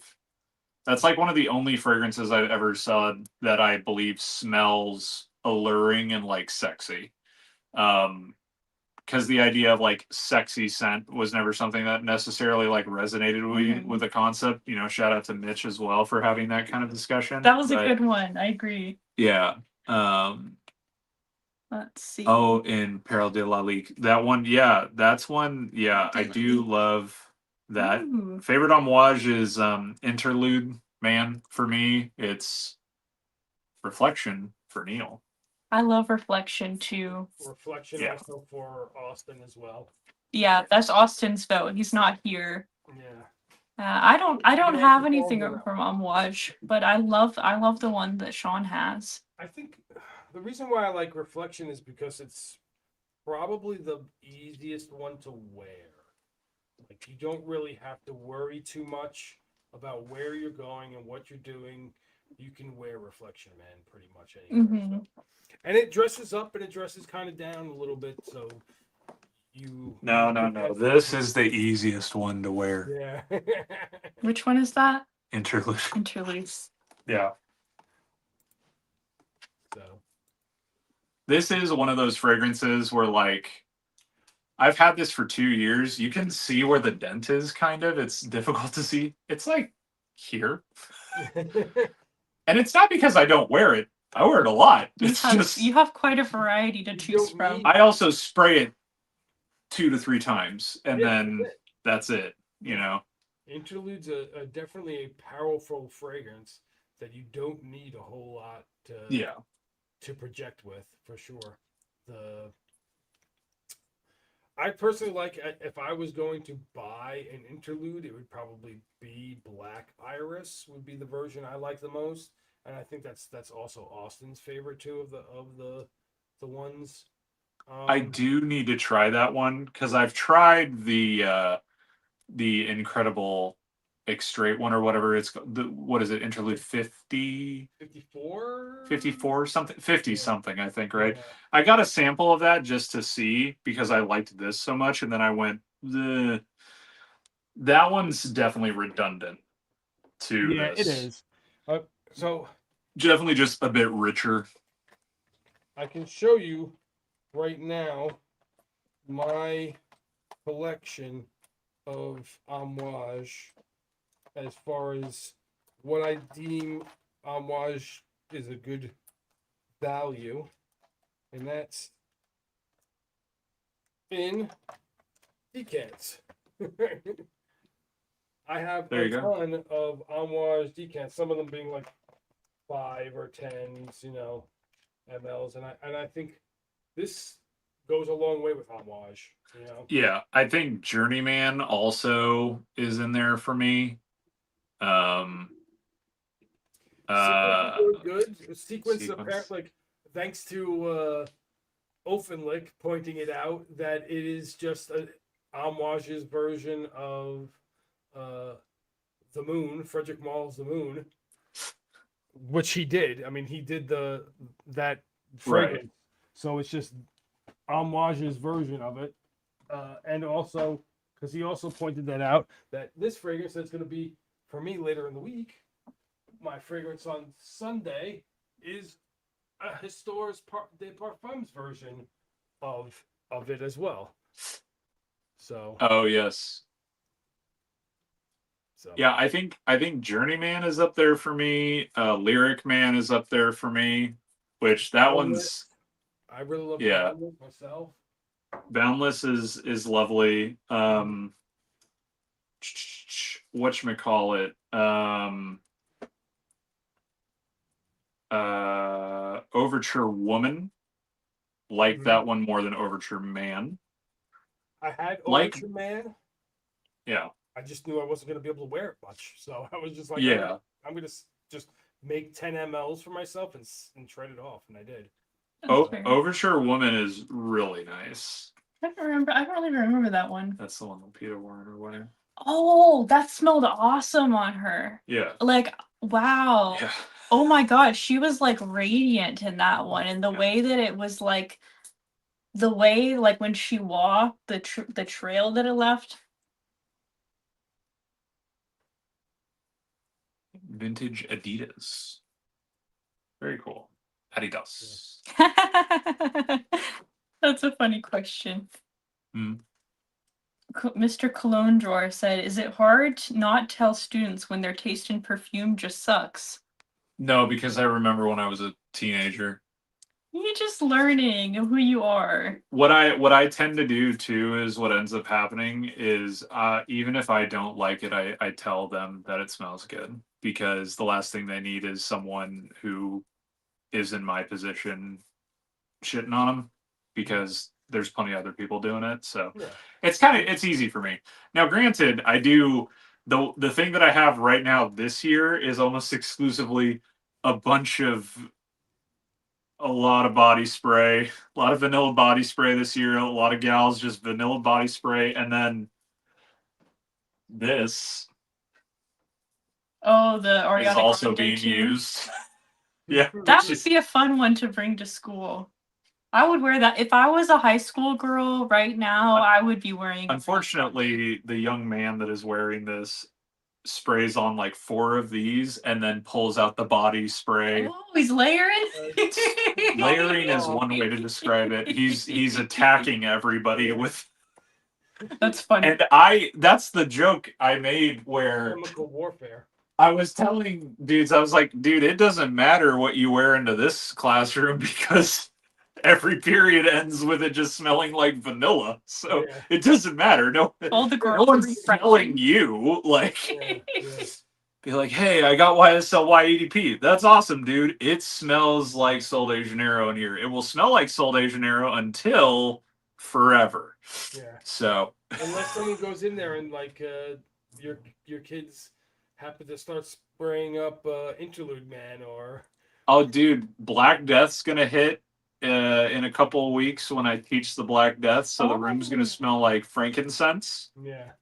And then I'm probably gonna actually. I used to wear that one from Liquide Imaginaires, not Liquide, but the one that I have that I sent to y'all, where I was like, it's like a cold frankincense almost. It's in the blue bottle. That one. That's what I used to wear. I think what I'll wear now is Basilica di Assisi when Oh I do Black yeah, Death. that'll be a good one. So- will you still do the frankincense, like the air spray and Yeah, the room spray. Yeah, I still use that. That's fun. So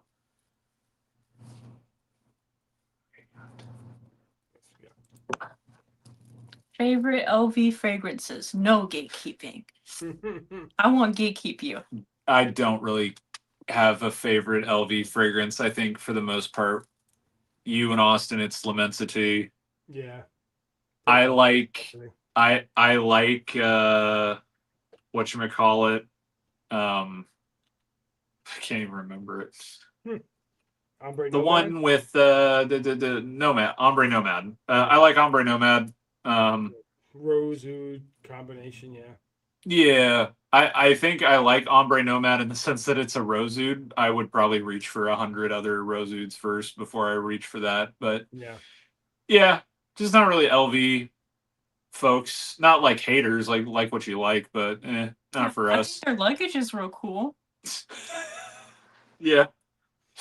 Yeah. The bottles themselves are really nice, you know? Yeah. Louis Vuitton as I thought it was really cute, the one that they did where it was like they made that collectible wooden car that you could put the bottles in for this summer. Oh, that is cute. Probably cost absorbent amounts of money. But Ombre Levant, that is one I haven't smelled. That's one of the new ones. Blaine, I just saw your comment. I don't know why I missed that. Do I have? Oh, I only have top messages on. What do you say? He said, "Black Death." Sean made me spray that on my arm already. Maybe somebody should send me some more conjar, and Yeah. that's what I'll wear for that day instead of incense. Well, there's incense in conjar. See, the thing is, Yeah.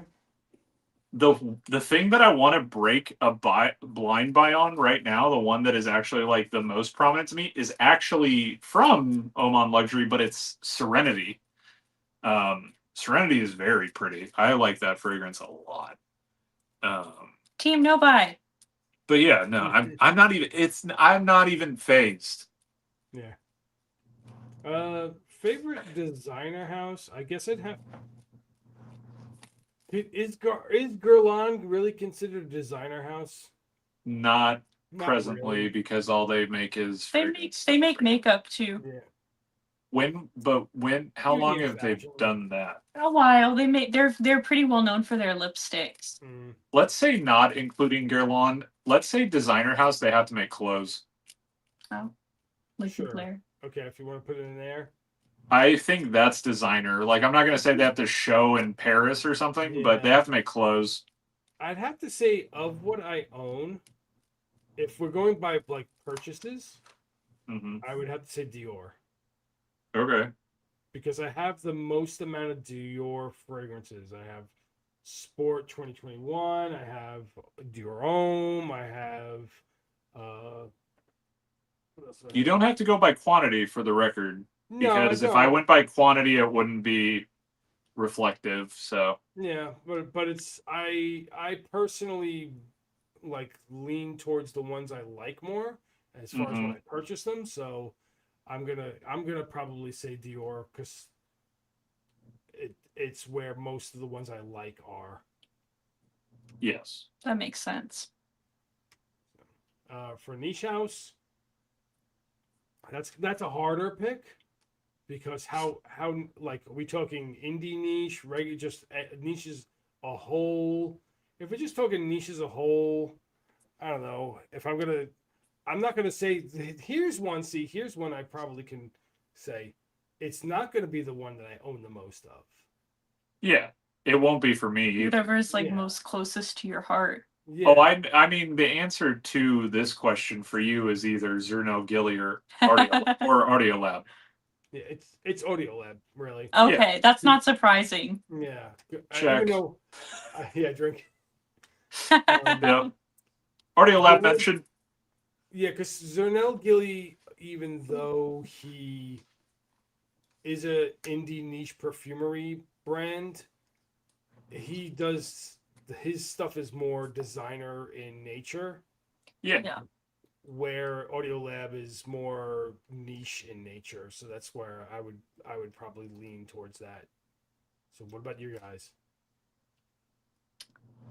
For me, here, I'll show y'all something. Wow. I dropped you. Okay, Okay. hold on. How do I change the camera? Oh no, don't look at the messy part of my office. But what? I might The chair's going. sorry. I might have a favorite designer house. Just maybe.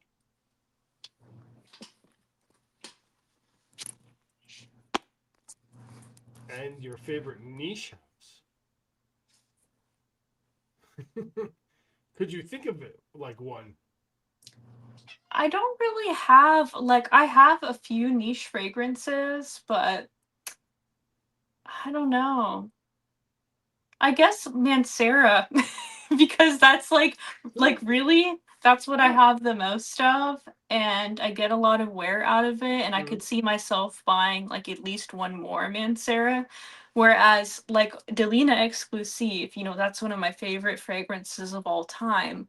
But there's nothing really else from the house that I'm Yeah. like I have to have. So really I would say, but then again Guerlain is also I don't know. I don't have an answer for this question. Guerlain, like with us saying, Guerlain's kind of in like this limbo state, right? Yeah. Some people think of them as a designer house, and then some people think of them as a niche house because they Yeah. don't fit into the designer word frame. So they kind of, and then when you ask somebody their favorite niche house, they don't land in there because people don't associate them as being a niche. Yeah, Right. definitely. So, So I guess they'd be my. I guess Scare Lawn would be my favorite niche house. I don't know. what about It's you, like Sean? My favorite niche house. Jeez. I've had the longest time to think about this, and I can't actually. It's like if it's quantity, I mean quantity, it's Zaharoff. oh yeah, Yeah. That I think actually is the most amount of fragrances I own are Zaharoff fragrances. Mhm. Because I think I have 5 bottles, 4 or 5 bottles, I think 4 or 5. But I don't think it's quantity. I honestly think it's actually Zernel Gilly. Okay. I think it is. Because dude, I haven't yet to smell something I dislike from the house. Um, I just haven't. You know, it's so they're fantastic. The one thing I guess that I could make the case for that it's like I like the idea of not necessarily a house thing, but I do like the idea of a consistent perfumer and an idea that they're bringing forward. Um, just because I think that's why I've never gravitated towards like Zerzhoff or other kind of houses that are more, that they contract with perfumers and stuff like that. Um, so it's that, and then my favorite designer house.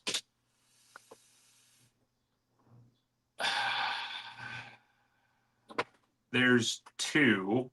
Um, it would either be Givenchy, uh, or Ralph Lauren.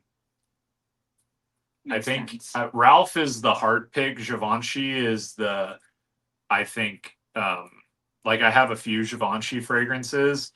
There's some stuff that Givenchy has produced that's just like dark horse, really excellent designer fragrances. Like there's no other way to describe them other than like they just are excellent.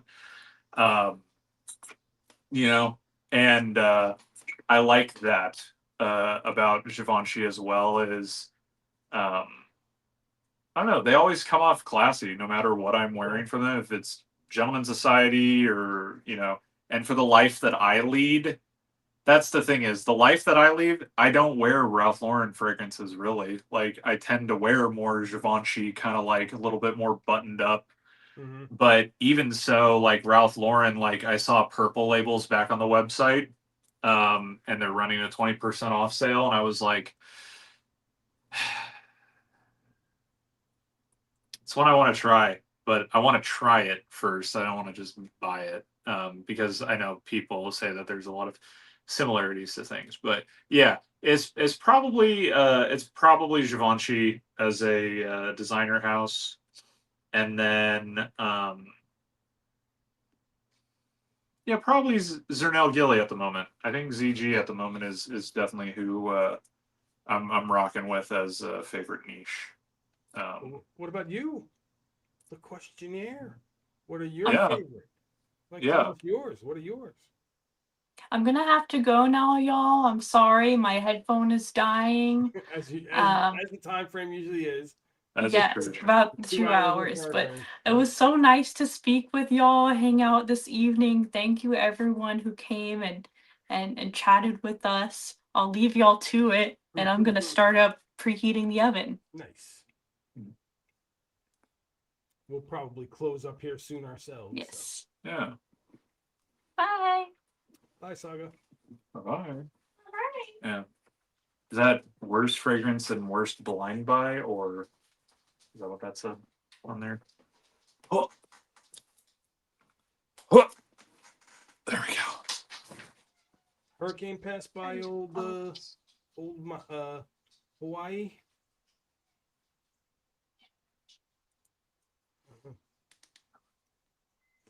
How are you doing, Blaine, out there? Yes. So, but as far as worst frag, I mean, I don't know. For me, it'd be the one that scarred me the most. Be Jupe. Jupe's pretty bad. What got me? One that I just found to really not like.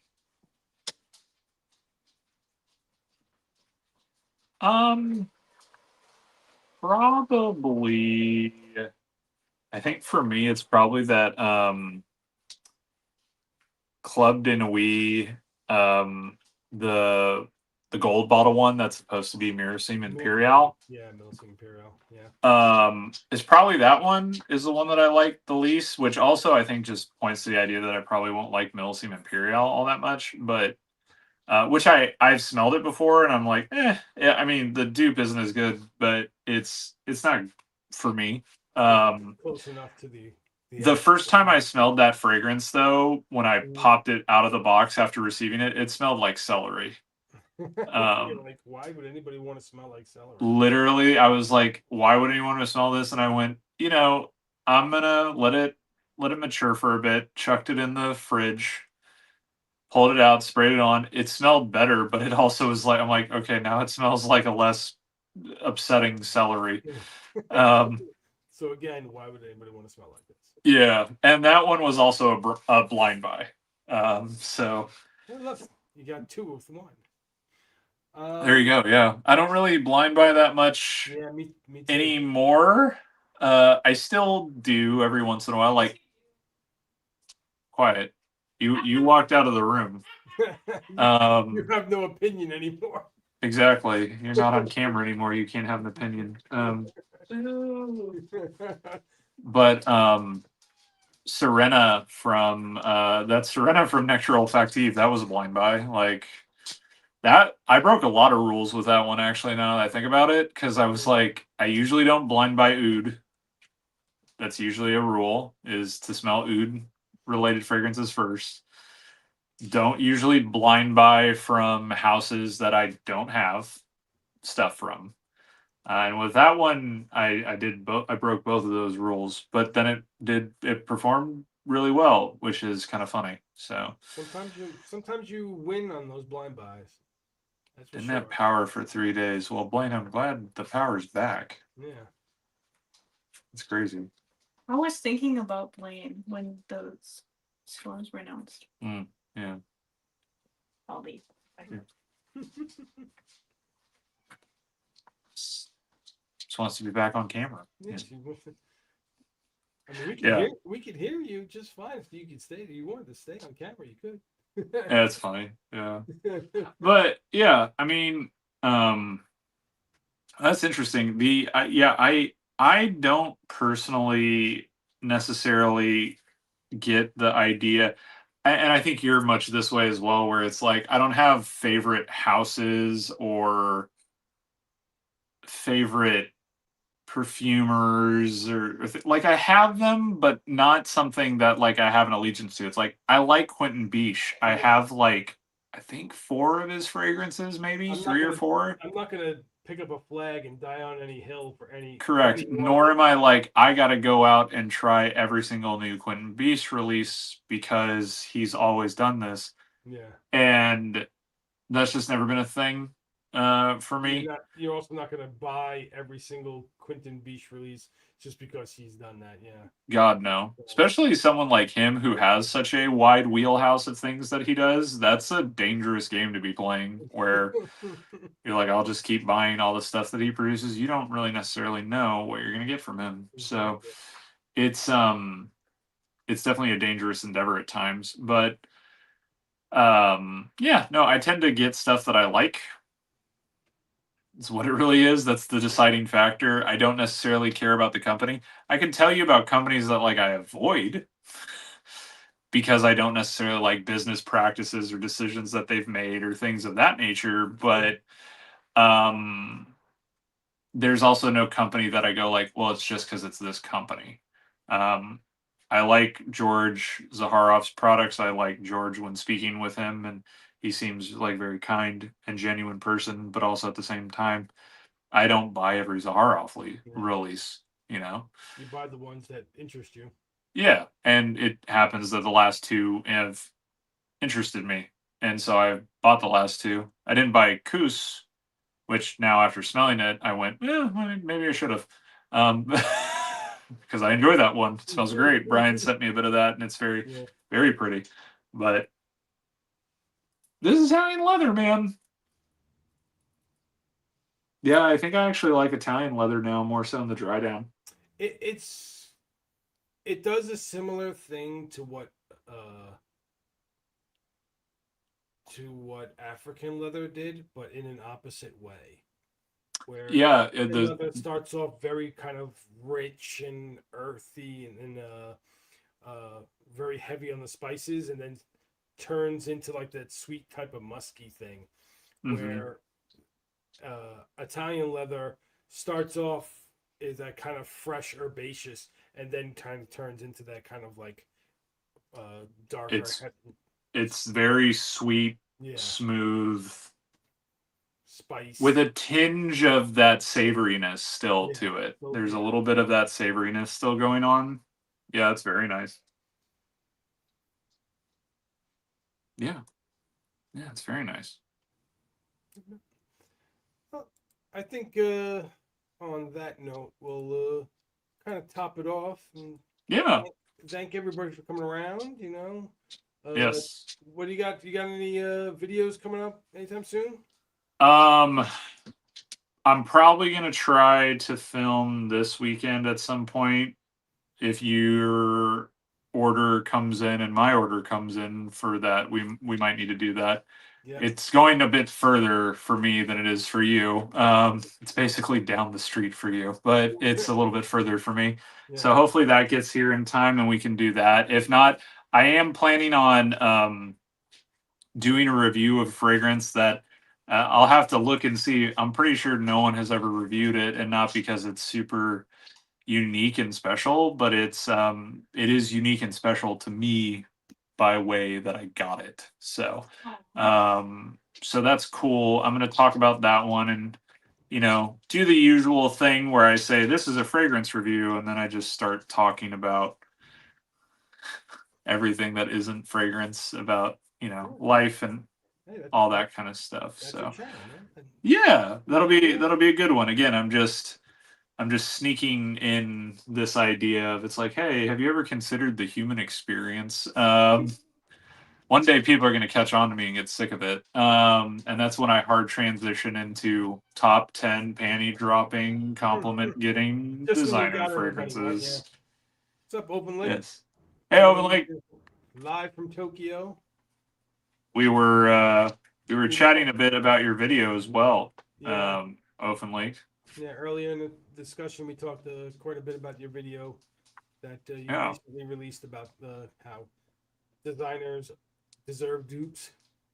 So, Yeah. Glad you're gonna have to tell us more about Tokyo. I can't wait to hear how that all went. That's really cool. Yeah, I talked to him a little bit about just J-Scent a little bit. Yeah. When he did that little short IG post about checking out the J-Scent fragrances. Yeah. Well, yeah, really like to look forward to seeing his content that he posts up about the trip. So, for sure. But yeah, do you have anything, or is just the deep dive that we're gonna do? That's kind of the next thing on your docket. Yeah, pretty much the deep dive that we're gonna do. So I'll probably have a lot more content once Scent Explore rolls back around and I start a couple all months. those interviews and stuff like that out. Yeah. Did you, by the way, did you read how the camera policy and stuff that they have on there? I didn't read the camera policy that they had on there. I would look into that. Just probably because I think part of it was to mitigate like not random, but people not buying the press pass and then coming in with full professional equipment. I think that was the idea. But just I would look at it, but we should be fine. Yeah, I mean, I paid for the press pass too, so. Oh, okay, yeah. Then I think you're good then. So, we'll see. Yeah. Cool. All right, well, everybody, take care. We hope to see you soon. Farewell. Like and subscribe. and join us for the next one.